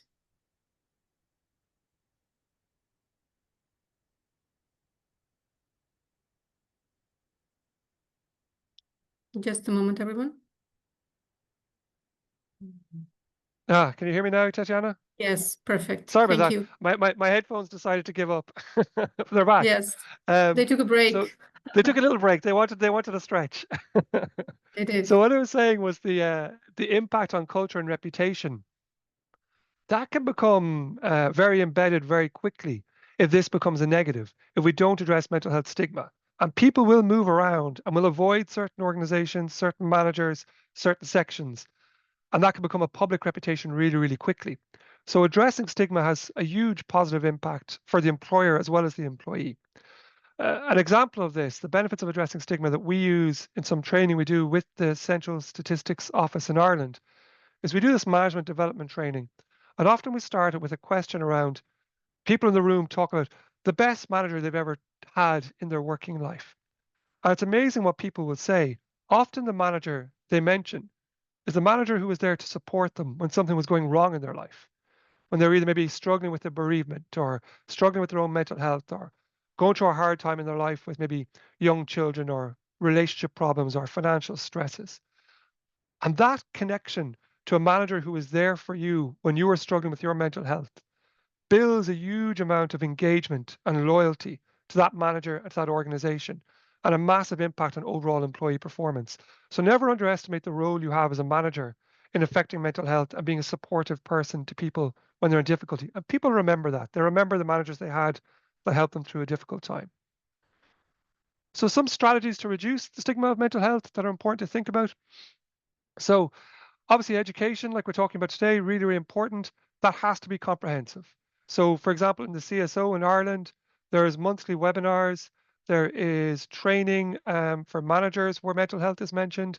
All new staff entering the organization get training in relation to mental health. There's regular campaigns where there's posters up around the office, where there is reminders around what policies and procedures are available to people. So a constant, comprehensive reminder of the importance of mental health and avoiding mental health stigma. Open communication is created then as a result of that. But it's really, really important when we talk about mental health. Sometimes we can be very quick, even as a mental health practitioner, to say to people, you know, just talk about your problems, just go and seek support. But there has to be support behind that. asking somebody to speak about their mental health problems or mental health difficulties, if there isn't proper supports like the counselling centres being rolled out in BPS in Indonesia, if there isn't real proper structures and supports behind that, and people come and they talk about their issues and they don't get the support, they won't come back to you. They won't raise them again, and they'll suffer in silence or they'll leave. So it's really, really important that we do have good counselling supports, employee assistance professionals like I am, and continuous wellness initiatives that support mental well-being. And wellness initiatives can be everything from having access to bicycles in the office, choirs in the office, all those small well-being initiatives, whether it's yoga like they're doing in BPS, mindfulness practices, access to maybe doing art at lunchtime, whatever it is that helps people, that needs to be accessible and followed through on. And manager training is crucial. So again, in the CSO in Ireland, we put a lot of time into training managers around this, because you're going to regularly have interactions with your colleagues, and you can make that a normal part of your work environment, that you check in on people's mental health, ask them how they're doing, and then signpost them on to the relevant resources. We're not asking managers to be counsellors. It's very, very important, but it is important that they're able to have open conversations and direct their colleagues towards supports where possible. Okay. Last couple of bits I'm going to speak about here. The importance of leadership in all this, in creating a supportive culture. It really, really matters that leaders are seen regularly, getting involved in these topics and contributing in these topics. And it was great to hear Amalia from BPS speaking at the start. I think that really sets a tone. In Ireland, in the CSO, I know the former Director General in the CSO, Padraig Dalton, used to attend most of, like say, the presentations during COVID times, and we were talking about returns to the office and fears people had. And he would always talk about his own personal experience. And again, this normalizes that we can all struggle, our mental health can be challenged by situations. And again, the current Director General will attend training for new staff, introductions, and we'll always talk about their experience. And that's really, really important, that we don't forget that for new people coming in, that we share those experiences, that these things are normalized. It's very important that we have work-life balance policies, like we saw in Indonesia being talked about today as well, around work flexibility, around allowing people to have autonomy over their workday as much as possible. So a really, really important part of mental health is feeling empowered. And if your work is too structured, if your break times are too structured, if what's expected of you is too structured, that can really, really impact on people's mental health and their ability to come forward and talk about the challenges they have. And the last couple of pieces to mention are mental health wellness initiatives, like we talked about. Wellness campaigns need to be ongoing and show a consistent commitment, and that requires a financial commitment. It requires senior management boards to invest in things like today, which take a lot of resources to put together, that we give the time, we give the expertise to these events. And peer support networks are an important development in workplaces as well. Sometimes the support we need is not a professional external support. Sometimes the support we need is a colleague who's helpful, who maybe understands our situation. And it's really important we build peer support networks. For examples that I would be aware of would be things like grade peer support. So at particular grades, there might be a group who meet, and maybe there's a new staff network, maybe there's a retired staff network. And again, it might be a single parents network. So individualized networks can also be a great place for people to get support. The last thing I'm going to say on this, and I'm really looking forward to the panel discussion later on, is challenging mental health stigma is very, very doable. It's something that is being done all the time and can be done all the time. And St. Patrick's Mental Health Services in Ireland run these annual mental health stigma surveys. And what they found in 2022, which is 2 years into maybe the COVID response in Ireland, was that 80% of Irish people believed that Irish society is more open to talking about mental health difficulties since the onset of the pandemic. What I'm saying by that is that when something very big happens, we can often react with very big responses. We can get more involved. We can put supports in place. And the point I'd like to say today is we don't need to wait for a crisis to improve our interactions and improve our inputs and our supports. And it's really, really important today that we take away, this is something we can do at all times and make it a normalized, regular intervention to address mental health stigma, normalize it that it's something we all deal with, and by that, provide as much support as possible to all our employees. And thank you very much. I'll finish up with that. Thanks all for your attention. Thank you very much. It is very insightful indeed.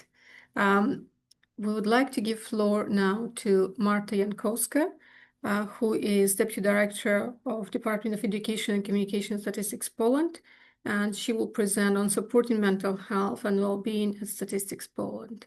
Marta, the floor is yours. Thank you very much. Hello, everybody. Let me just put my presentation on. Is it visible now?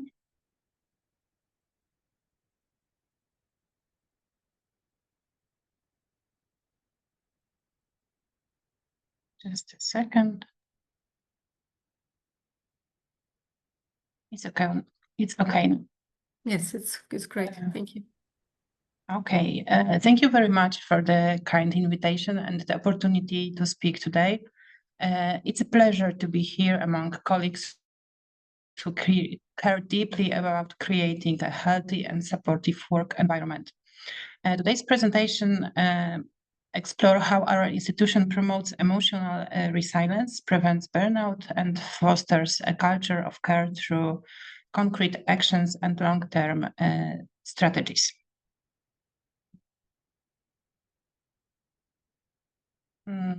This presentation is divided into three key parts: Statistics Poland mission and CSR commitments, mental health as a key part of employee well-being, and mental health initiatives at Statistics Poland. Together, these sections highlight our holistic approach to employee well-being.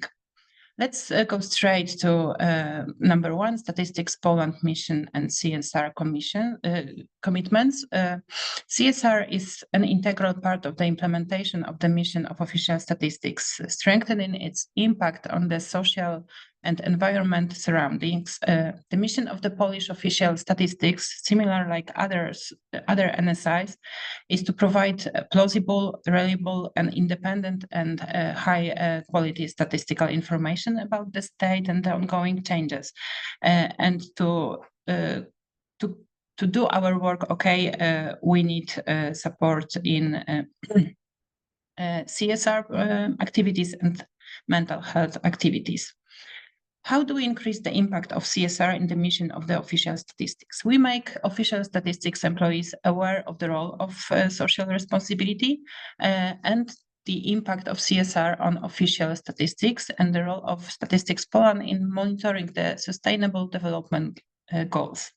We act in aid of accessibility for people with special needs, and also we take into account the social responsibility of the administration in decision made at every level and in all areas of the office activity. CSR actions implemented at Statistics Poland take into consideration the social, economic, ethical, and environmental aspects of the institution's operations, as well as building and maintaining relationships with the community. Among other commitments, one of the most important relevant to the topic is improving employee well-being, with particular emphasis on their safety and health.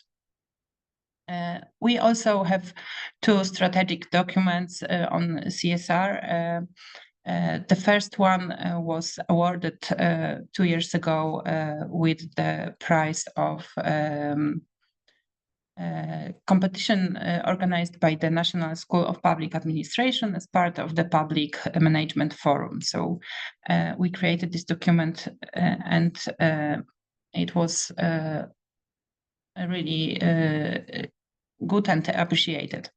CSR at Statistics Poland operates in 4 fields. It's organizational governance, the environment, the local community, and employees. This presentation will focus on on the last field. Let's go to mental health as a key part of employee well-being. As it was mentioned in a previous presentation, mental health is really important. And when mental health is supported, employees are more engaged, motivated, and loyal. It also strengthens workplace culture, one where people feel safe and valued. As we know, mental health influences performance, helps us focus, helps on creativity, productivity, influences engagement, motivation, and sense of purpose, also retention, reducing turnover and burnout, and of course culture. It help us to be open, trust, and reduced stigma. By prioritizing mental health, organizations don't just support individuals, they create a foundation for long-term success, both internal and externally. Supporting mental health means healthier, more resilient teams, stronger organizational culture, and positive external reputation. The most important document concerning employee well-being in the human resources management strategy is the Human Resources Management Strategy. The current document covers the period 2024-2026. It includes, among other things, work-life balance tools such as flexible working hours, the possibility of setting an individual work schedule, the possibility of working part-time, the possibility of setting a monthly work schedule for part-time employees, maintaining a hybrid work model, in example, 3 days of remote work and 2 days of office work, and the possibility of leaving during working hours with the consent of the direct supervisor in order to deal with, of course, an important personal matter with the obligation to make up for the absence. The strategy in terms of financial support includes subsidies for independently organized vacation, discount on vacation at our Komala resort near the seaside, subsidies for cultural and sporting events, sports cards, and access to volleyball and tennis court on Statistics Poland premises, holiday benefits for employees' children in the form of cash payment, non-repayable financial assistance for rehabilitation and treatment, and non-repayable financial assistance in the event of unforeseen circumstances, long-term illness, or financial hardship. Statistics Poland also has other instruments and procedures for effective human resources management, like onboarding, anti-mobbing and anti-discrimination policy, monitoring job satisfaction, and offboarding. At this stage, we are focusing on improving existing tools and increasing the effectiveness of process in all areas of human resources management. Let's go to the third part, mental health initiatives at Statistics Poland. As part of our CSR activities in recent years, we have prepared the following initiatives to support the mental health of our employees. We prepared Relax Zone, a quiet and relaxation zone for employees. This place is designed for rest, stress reduction, and regeneration. The space helps reduce stress levels, prevents burnout, and supports concentration. If someone feels really tired and need a break, it's open place to take a rest. The room has now been enlarged, and thanks to the installation of a changing table, is also used as a mother and baby room. The zone has been enhanced with book crossing, the possibility of exchanging books, which aims also to promote reading.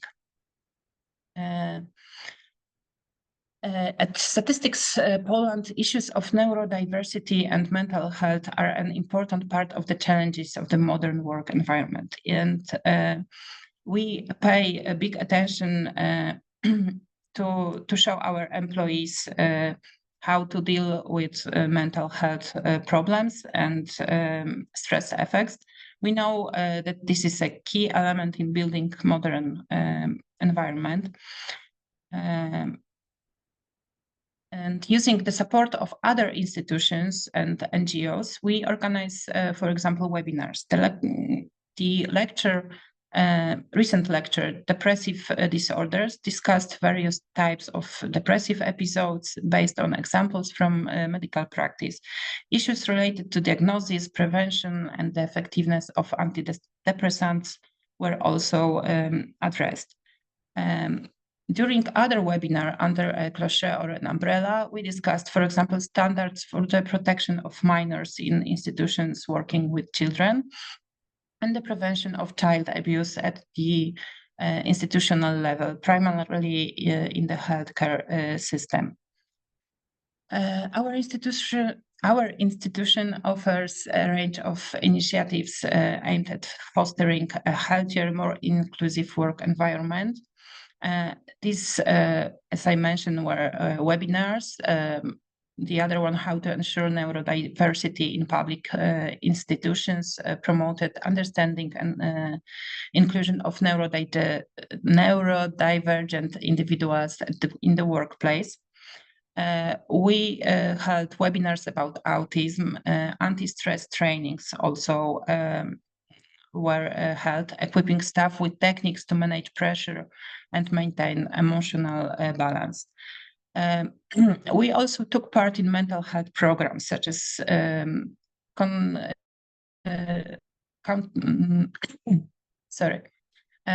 for example, counteracting the negative effects of stress in the workplace.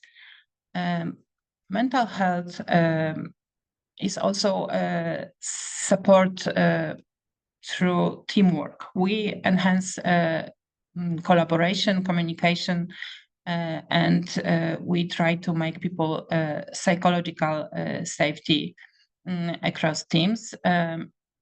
Altogether, all those programs helps build a culture of support. Let me just, okay, sorry.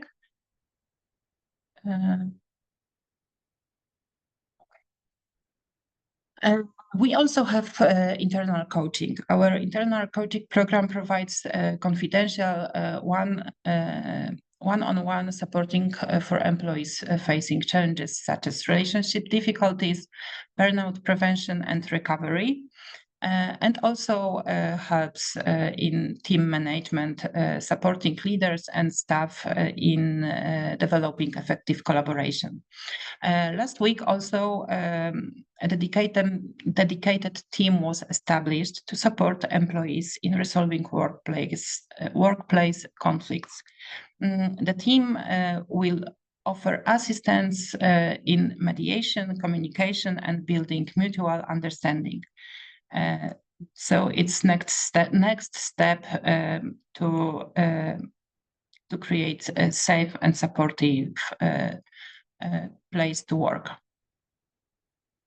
We follow the principle that mental and physical well-being go hand in hand. Our office organizes and takes part in health promoting initiatives and campaigns. We actively encourage employees to join events that support a healthy lifestyle, raise awareness of preventive screening, and promote physical activity and sports. These efforts help build a resilient, engaged, and health-conscious workplace culture also. We actively support the development of healthy habits and expand knowledge through various initiatives like recent activities, Mammobus screening. It was attended by 70 women.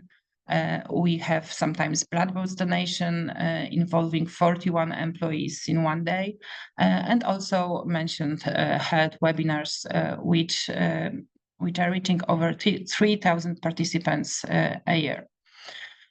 We promote employee health through a variety of education events and those health webinars. And we also have first aid training. Every year, some of our employees are prepared to respond in emergency situation. We also have intranet website where employees can find up-to-date information, and I will for sure put there the document Georgina was mentioned. So it will be our next step to help people reduce stress. As I mentioned, our employees can join the following groups like indoor soccer, tennis, volleyball, Polish Tourist and Sightseeing Society group also, which offering hiking and outdoor adventures.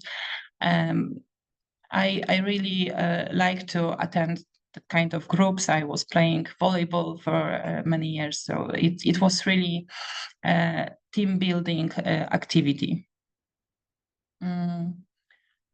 One of the regional statistical offices created a summer recreation club within which employees took part in the competition for the cycling capital of Poland and organized the statistical bowling championships. The office also has a running group in which employees take part in local runs, rallies, and trekking expeditions. We also, participate in, we have supported the following social campaigns like 17 million campaign, World Down Syndrome Day, World Autism Awareness Day, Diversity Week. Participating in social campaigns strengthens the sense of community and belonging, which positively affects mental health. And engagement in public initiatives gives individuals a sense of purpose and agency, helping to reduce stress and improve mood. It's good to help other people. We also run various initiatives that integrate, improve communication and strengthen bonds between employees, like art competitions for employees' children, photography and literary competitions, places where employees can exchange books known as book crossing, integration meetings during Easter, Christmas, and so on. And at Statistics Poland, we believe that true inclusion begins with accessibility, and our goal is to ensure that every employee and visitor feels welcome, safe, and respected.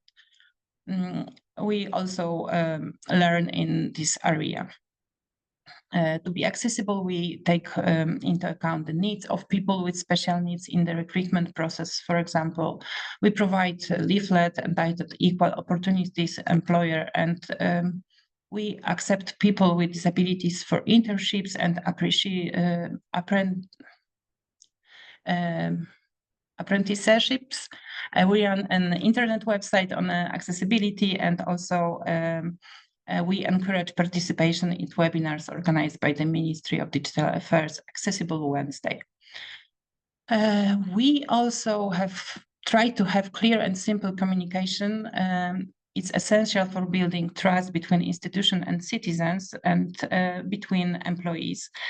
So we created a plain language website on the intranet and established cooperation with other units, developed rules for writing in simple language at Statistics Poland.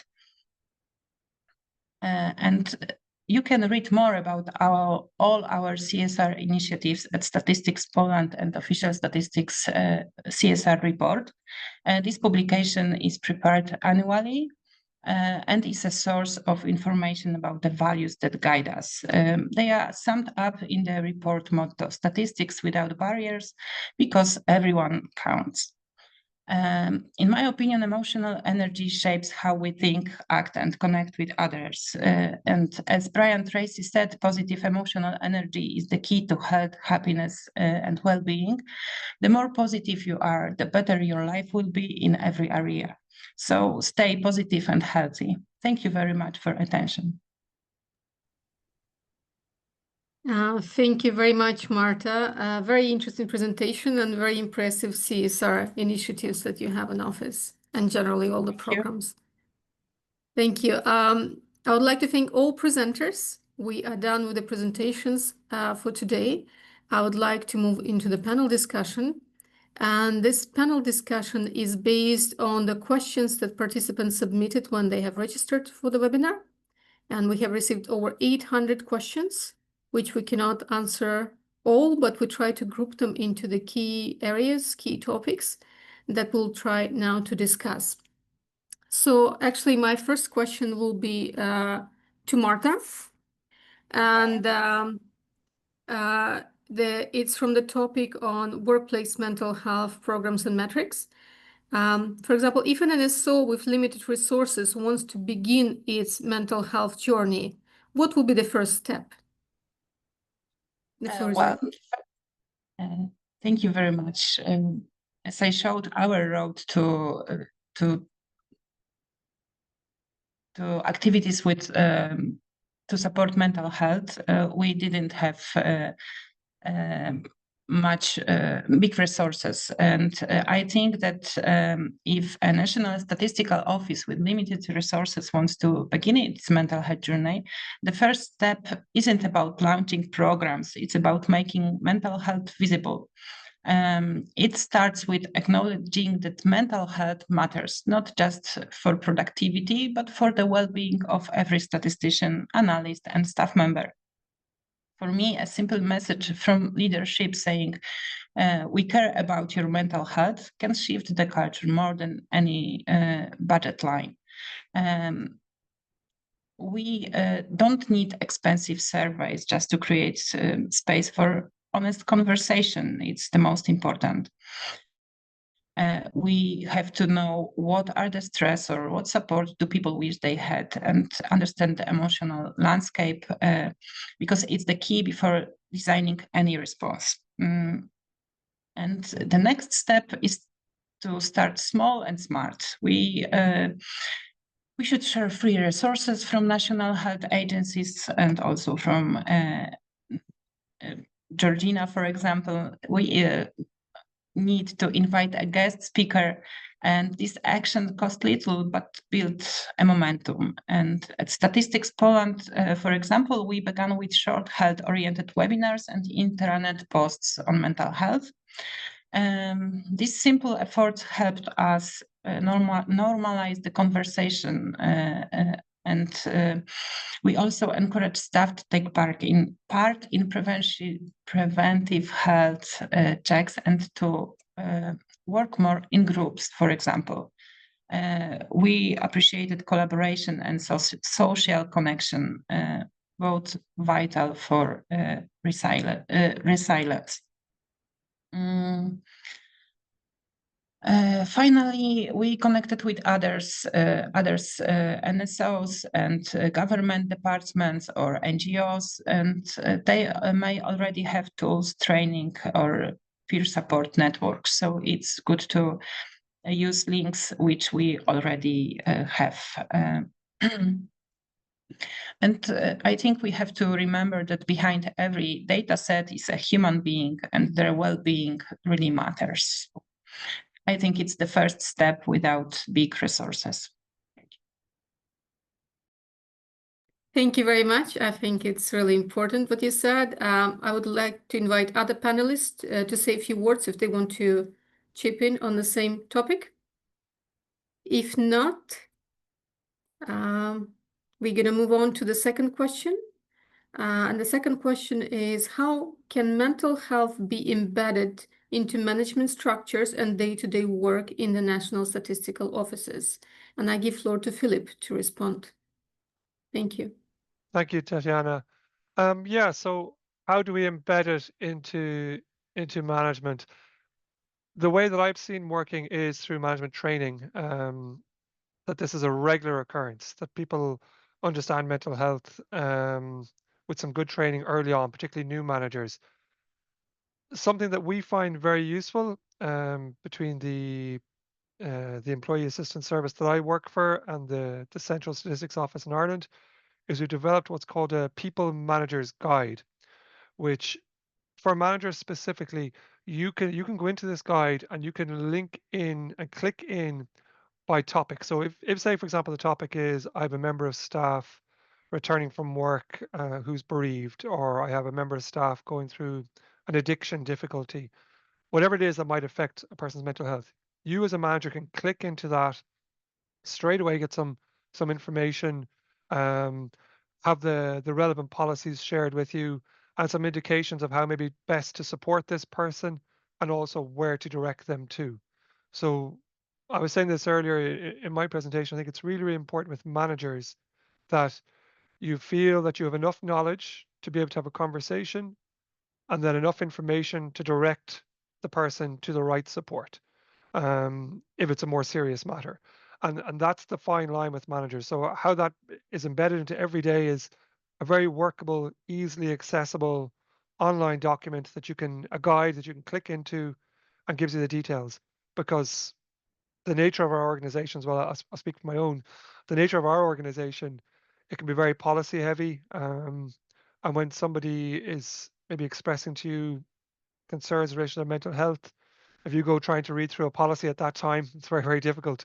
So you need very clear, simple steps. So hope people find that idea useful. Thank you. Thank you. It is useful indeed. We don't have a lot of time, so we move on to the second topic, which is stress, burnout, and resilience.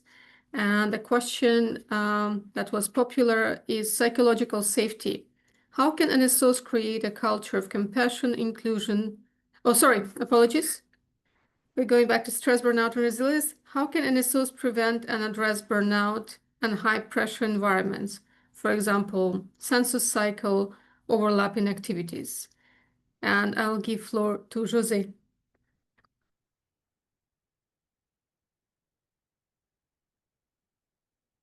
I think Jose is having someone is helping José, I'm sorry. yes. Are you listening to me? Are you listening? Yes, we can hear you. Okay. I have Please a go ahead. problem. I can see the images, but okay. I'm going to answer. Thank you. I'm sorry. Oh, okay. Stress, burnout, and resilience. It's the theme, and I'm going to share you my reflections for the question we put.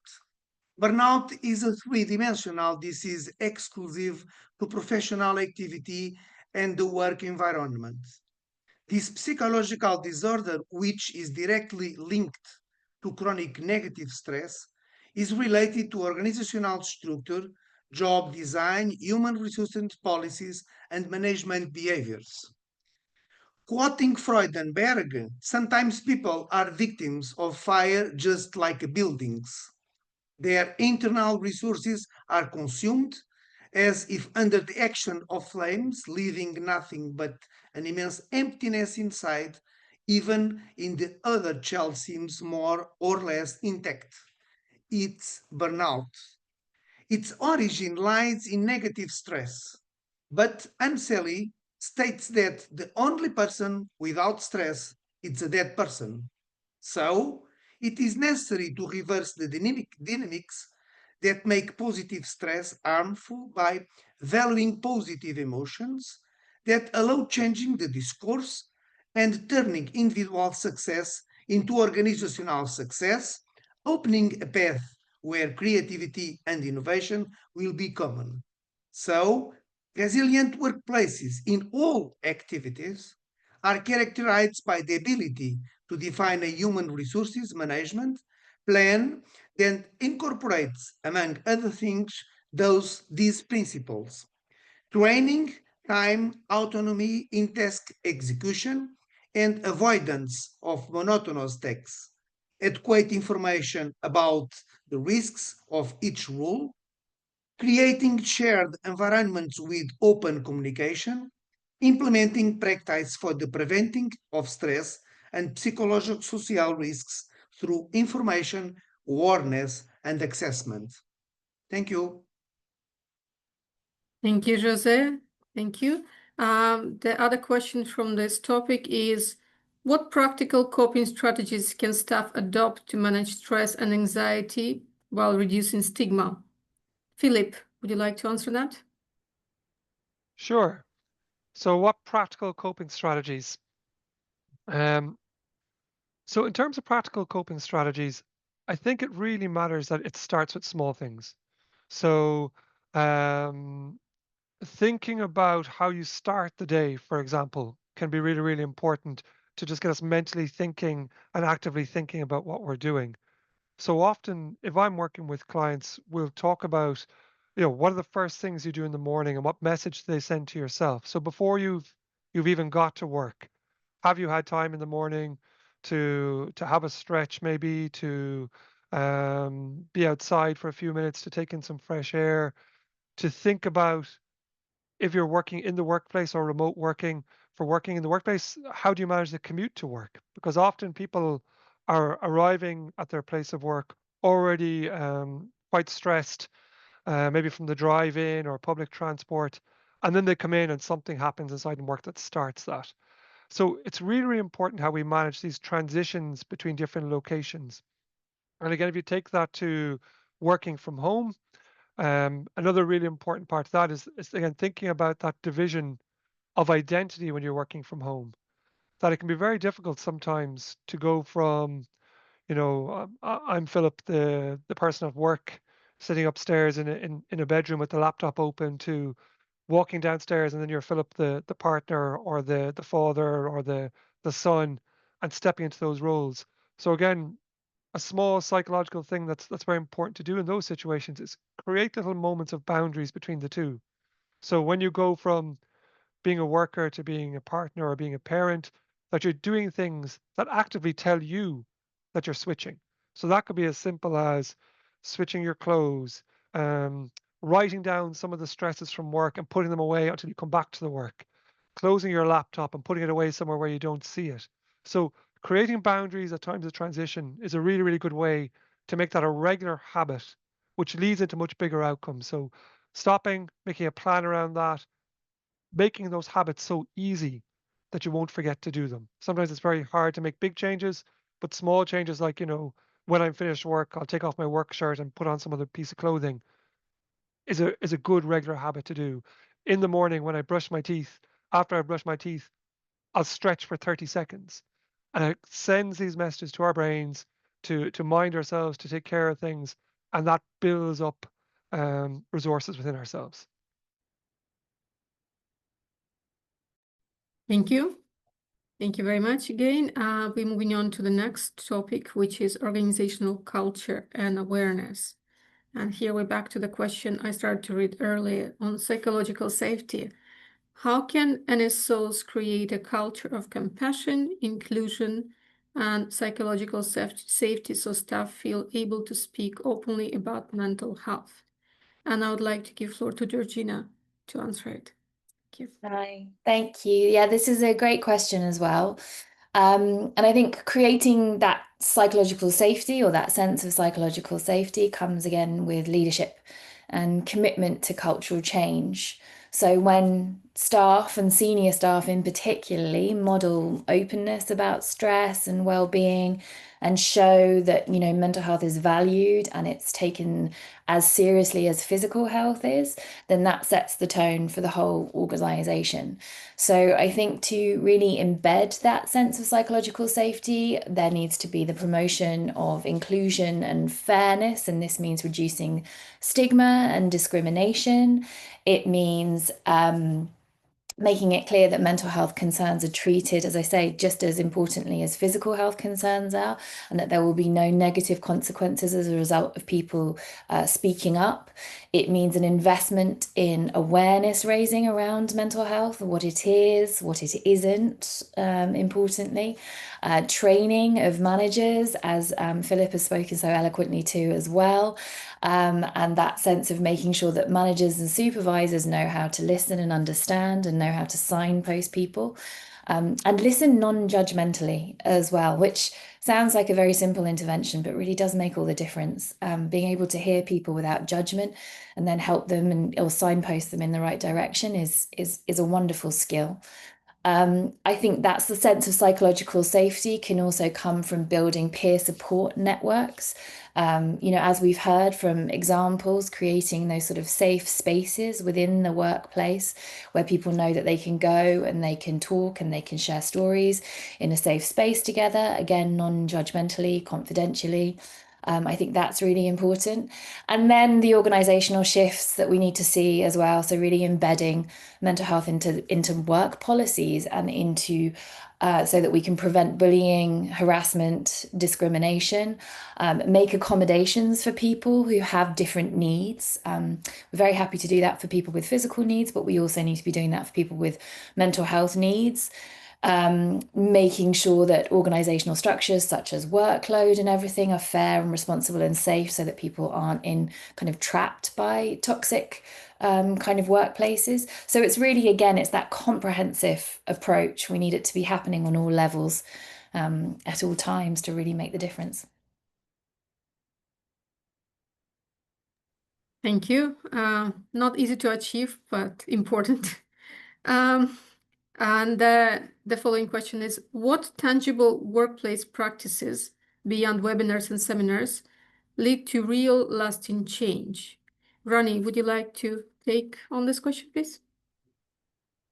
Okay, thank you, Tatiana. The tangible workplace practices beyond webinar or seminars. Maybe webinars are useful for raising awareness, but lasting change requires embedding mental health into workplace practices. Like us in BPS, we have a dedicated counseling center. We make the counseling center is easy to reach, and clear confidentiality policies and train counselors. Maybe other tangible practices include flexible working arrangement that we have, building peer support networks, recognition of staff achievement. We have some award about the staff, to staff or to middle managers, and integrating well-being indicators into HR policies. But I think the most important factor is leadership commitment.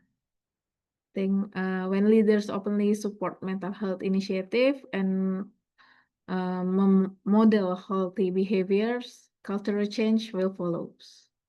I believe so. Thank you, Tatiana. Thank you very much, Rany. We're going on to the next question, detection and early support, next topic. So the early signs. How can managers in NSO recognize when the staff are at risk of declining mental health? Annie, would you like to provide an answer? Okay, sure. Thank you, Tatiana.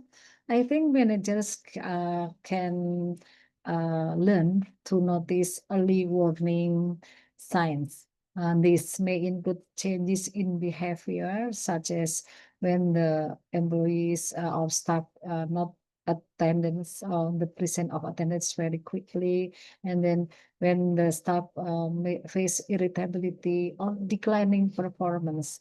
Also, when the staff look like changes in physical symptoms like frequent headache, fatigue, or sleep problem, they face like that. And also, when they notice their staff like facing like frequent crying or loss of motivation. And the key is to pay attention to this pattern, not just one-off event. When managers show genuine care, check in regularly, and create a safe space for conversation, they can identify this sign early. And the other way, also the manager, if there is a counseling center already established, like the manager also can recommend referral-based counseling to like overcome earlier when they see the staff are at risk of declining mental health. That's thank you very much. Thank you. And a follow-up to that is a referral. At what point should professional consultation be encouraged for staff member if you notice those early signs? Rany, would you like to reply, please? Okay. Professional help should be encouraged when employee distress begin to seriously affect daily functioning. Their daily life is very affected with their distress, or their safety is maybe like when they can eat or can sleep continuously like that.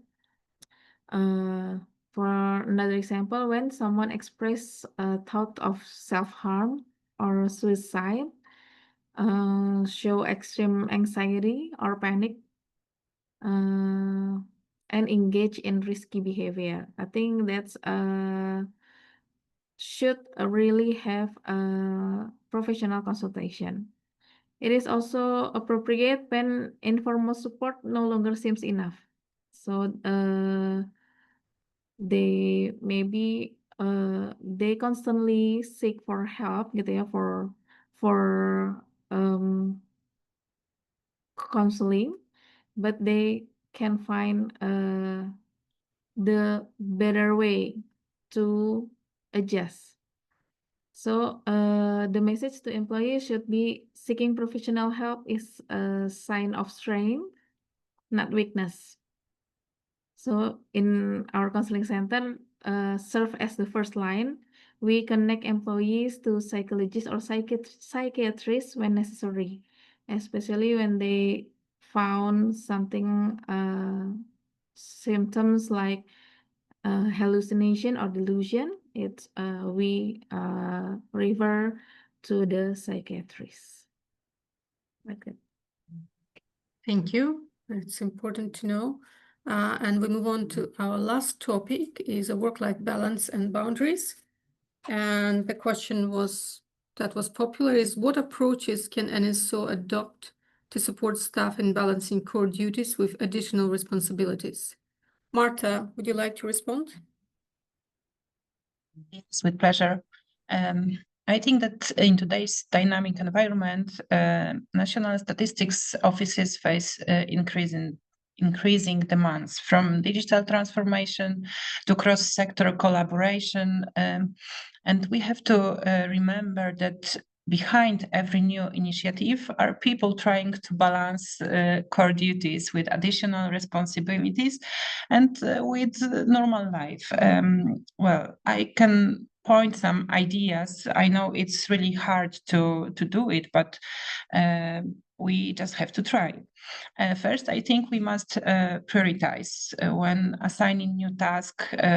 We have to ensure expectation, timelines, and relevance we have to check if everything is clearly communicated. I know that it's obvious, but sometimes we do not remember these simple things.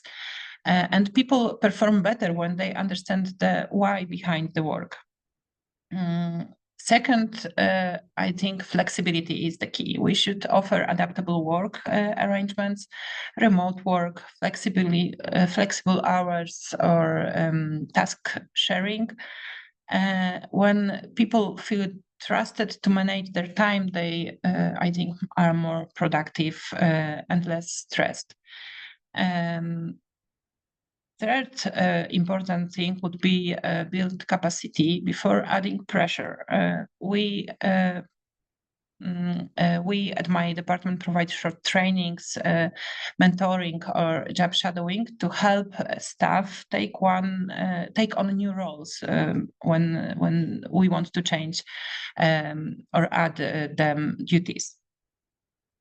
We also, of course, talk to employees to acknowledge when someone is taking on extra duties or just to adjust workloads accordingly. At my office, we also use project rotation and modular planning. This prevents overload and fosters skills development. It's also good to automate repetitive tasks. According to artificial intelligence, we can use new tools to do normal duties which are not so important. At our office, we also try to create buffer zones. It's kind of focus days when we don't have meetings or interruptions. It allows staff to catch up on core tasks and to focus on one thing, not to going from one meeting to another. We've also seen success by integrating cross-functional teams.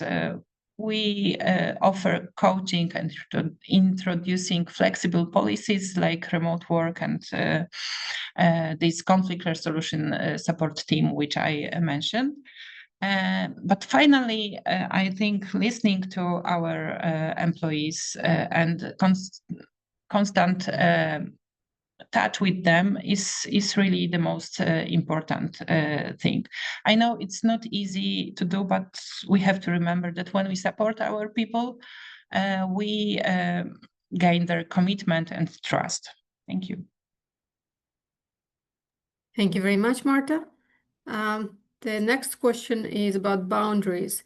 How can staff maintain integrity and well-being without guilt, even under pressure? Georgina, the last one is for you.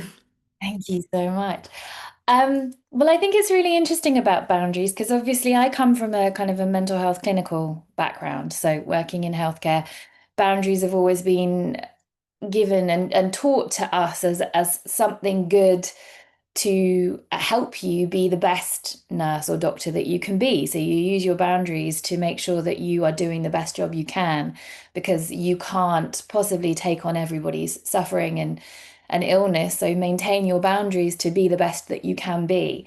But I think in other workplaces, boundaries have kind of been taken to as a negative thing, almost like you're saying, oh, I'm not going to do that. I'm shirking your responsibility, or you have to feel guilty if you say no to something. And I think that that's been really dangerous, having that idea, because what you need, and you know, I've said it many times before, and so have all of the panelists, but in that organizational and cultural shift that we need to reduce stress and burnout, we need to make sure that workers understand their roles and understand what they are expected to do, understand what they can do, and understand what they can't do and what's not expected of them. And that is their boundaries. That is where they can go to. Now, if they have clear boundaries that they can be proud of and that are seen as a good thing rather than a selfish thing, then they can push back against, you know, work that's put on them that's not their responsibility, or dealing with things that are not their responsibility. So I think in that kind of cultural and organizational shift that we need to promote boundaries as something ethical and not as something selfish that they need to feel guilty about. And that, you know, that will start with making sure that all roles have clear boundaries and expectations of what people are supposed to do and what they're not, making sure that the person is empowered to kind of negotiate those boundaries when they start a role, so that they can ask all the questions that they need to, and they can really feel empowered within them, so that if they know what they can say no to. Also making sure that the staff know that they can use self-care and individual interventions. You know, if they are feeling guilt or stress about it, you know, making sure that they take those times, as Philip and Marta said as well, about taking those micro breaks, checking in with themselves, you know, and recognizing that they're doing this not because they're not completing their work tasks, but because they're prioritizing their health to make them as healthy as they can to do the work that they need to do. So it's kind of, so I guess my answer to that question is sort of flipping it and recognizing that boundaries are actually about making sure that you can be the best worker that you can be, and that you take the individual interventions that you need, you seek the support that you need, and you advocate for the organizational changes that you need in order to do that. Because guilt is not what you should be feeling. You should be feeling proud in your role, and competent and confident. And that's what boundaries can deliver. So that's my answer to that question. Thank you very much. Thank you all presenters for very good and clear answers, and maybe a few takeaways that if organizations want to start on the mental health journey, the cultural change is needed. And it's important to start. So starting small is already a step, and it's important. So we need to start small and show that we care and we do not judge. The open communication is extremely important. And also there are great international guidelines and experience from other countries that could be used to help to start on that. It's important to connect with others, not just your colleagues, but also probably colleagues from other international organizations, because we can learn a lot from each other, and maybe sometimes it can make our journey easier. So this is exactly what we're doing right now. And it is it's about including everyone and being fair. So it's an important journey, and we're looking forward to countries taking it on board. If any of the presenters would like to say a couple of words, please take a floor now. If not, I would like to thank all presenters. I would like to thank Georgina and Philip and Rany and Marta and Annie and José for taking their time and sharing their experience. Your experience is extremely important, and it was great that you committed to this event. I would also like to thank Statistics Indonesia for their outstanding support and collaboration in organizing this event. Without them, we would not be successful in hosting so many participants as well. And your experience is instrumental for that. Thank you for joining. We will send you a short evaluation questionnaire, mostly to get your perspective on the length of the webinar and the content, and also if you would like to have future events in this area. It's been very interesting. It's been a pleasure to see all of you, and I appreciate you taking time to participate today. And I think we can end right now. We are a few minutes earlier than we scheduled. But if any of the presenters would like to take a floor now, please go ahead.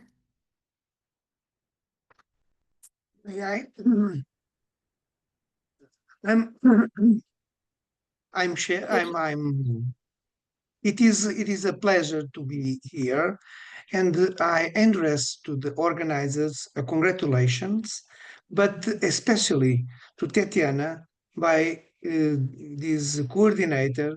It's an excellence. I have learned most proposals about the experience of the others presenters, and I hope in the future we can have a second way of this webinar. Thank you for my heart. Thank you. Thank you very much, José. Thank you. We can consider another webinar on this topic. Of course, we need to have interest from the countries, but thank you very much for suggesting it and your kind words. If anybody else wants to say a word, you can do it now. Otherwise, I wish you all a very good evening, very good day, and it was a pleasure seeing you today. Thank you very much. Bye. Thank you very much. Thank you. Thank you. Thank you. Thank you. Bye.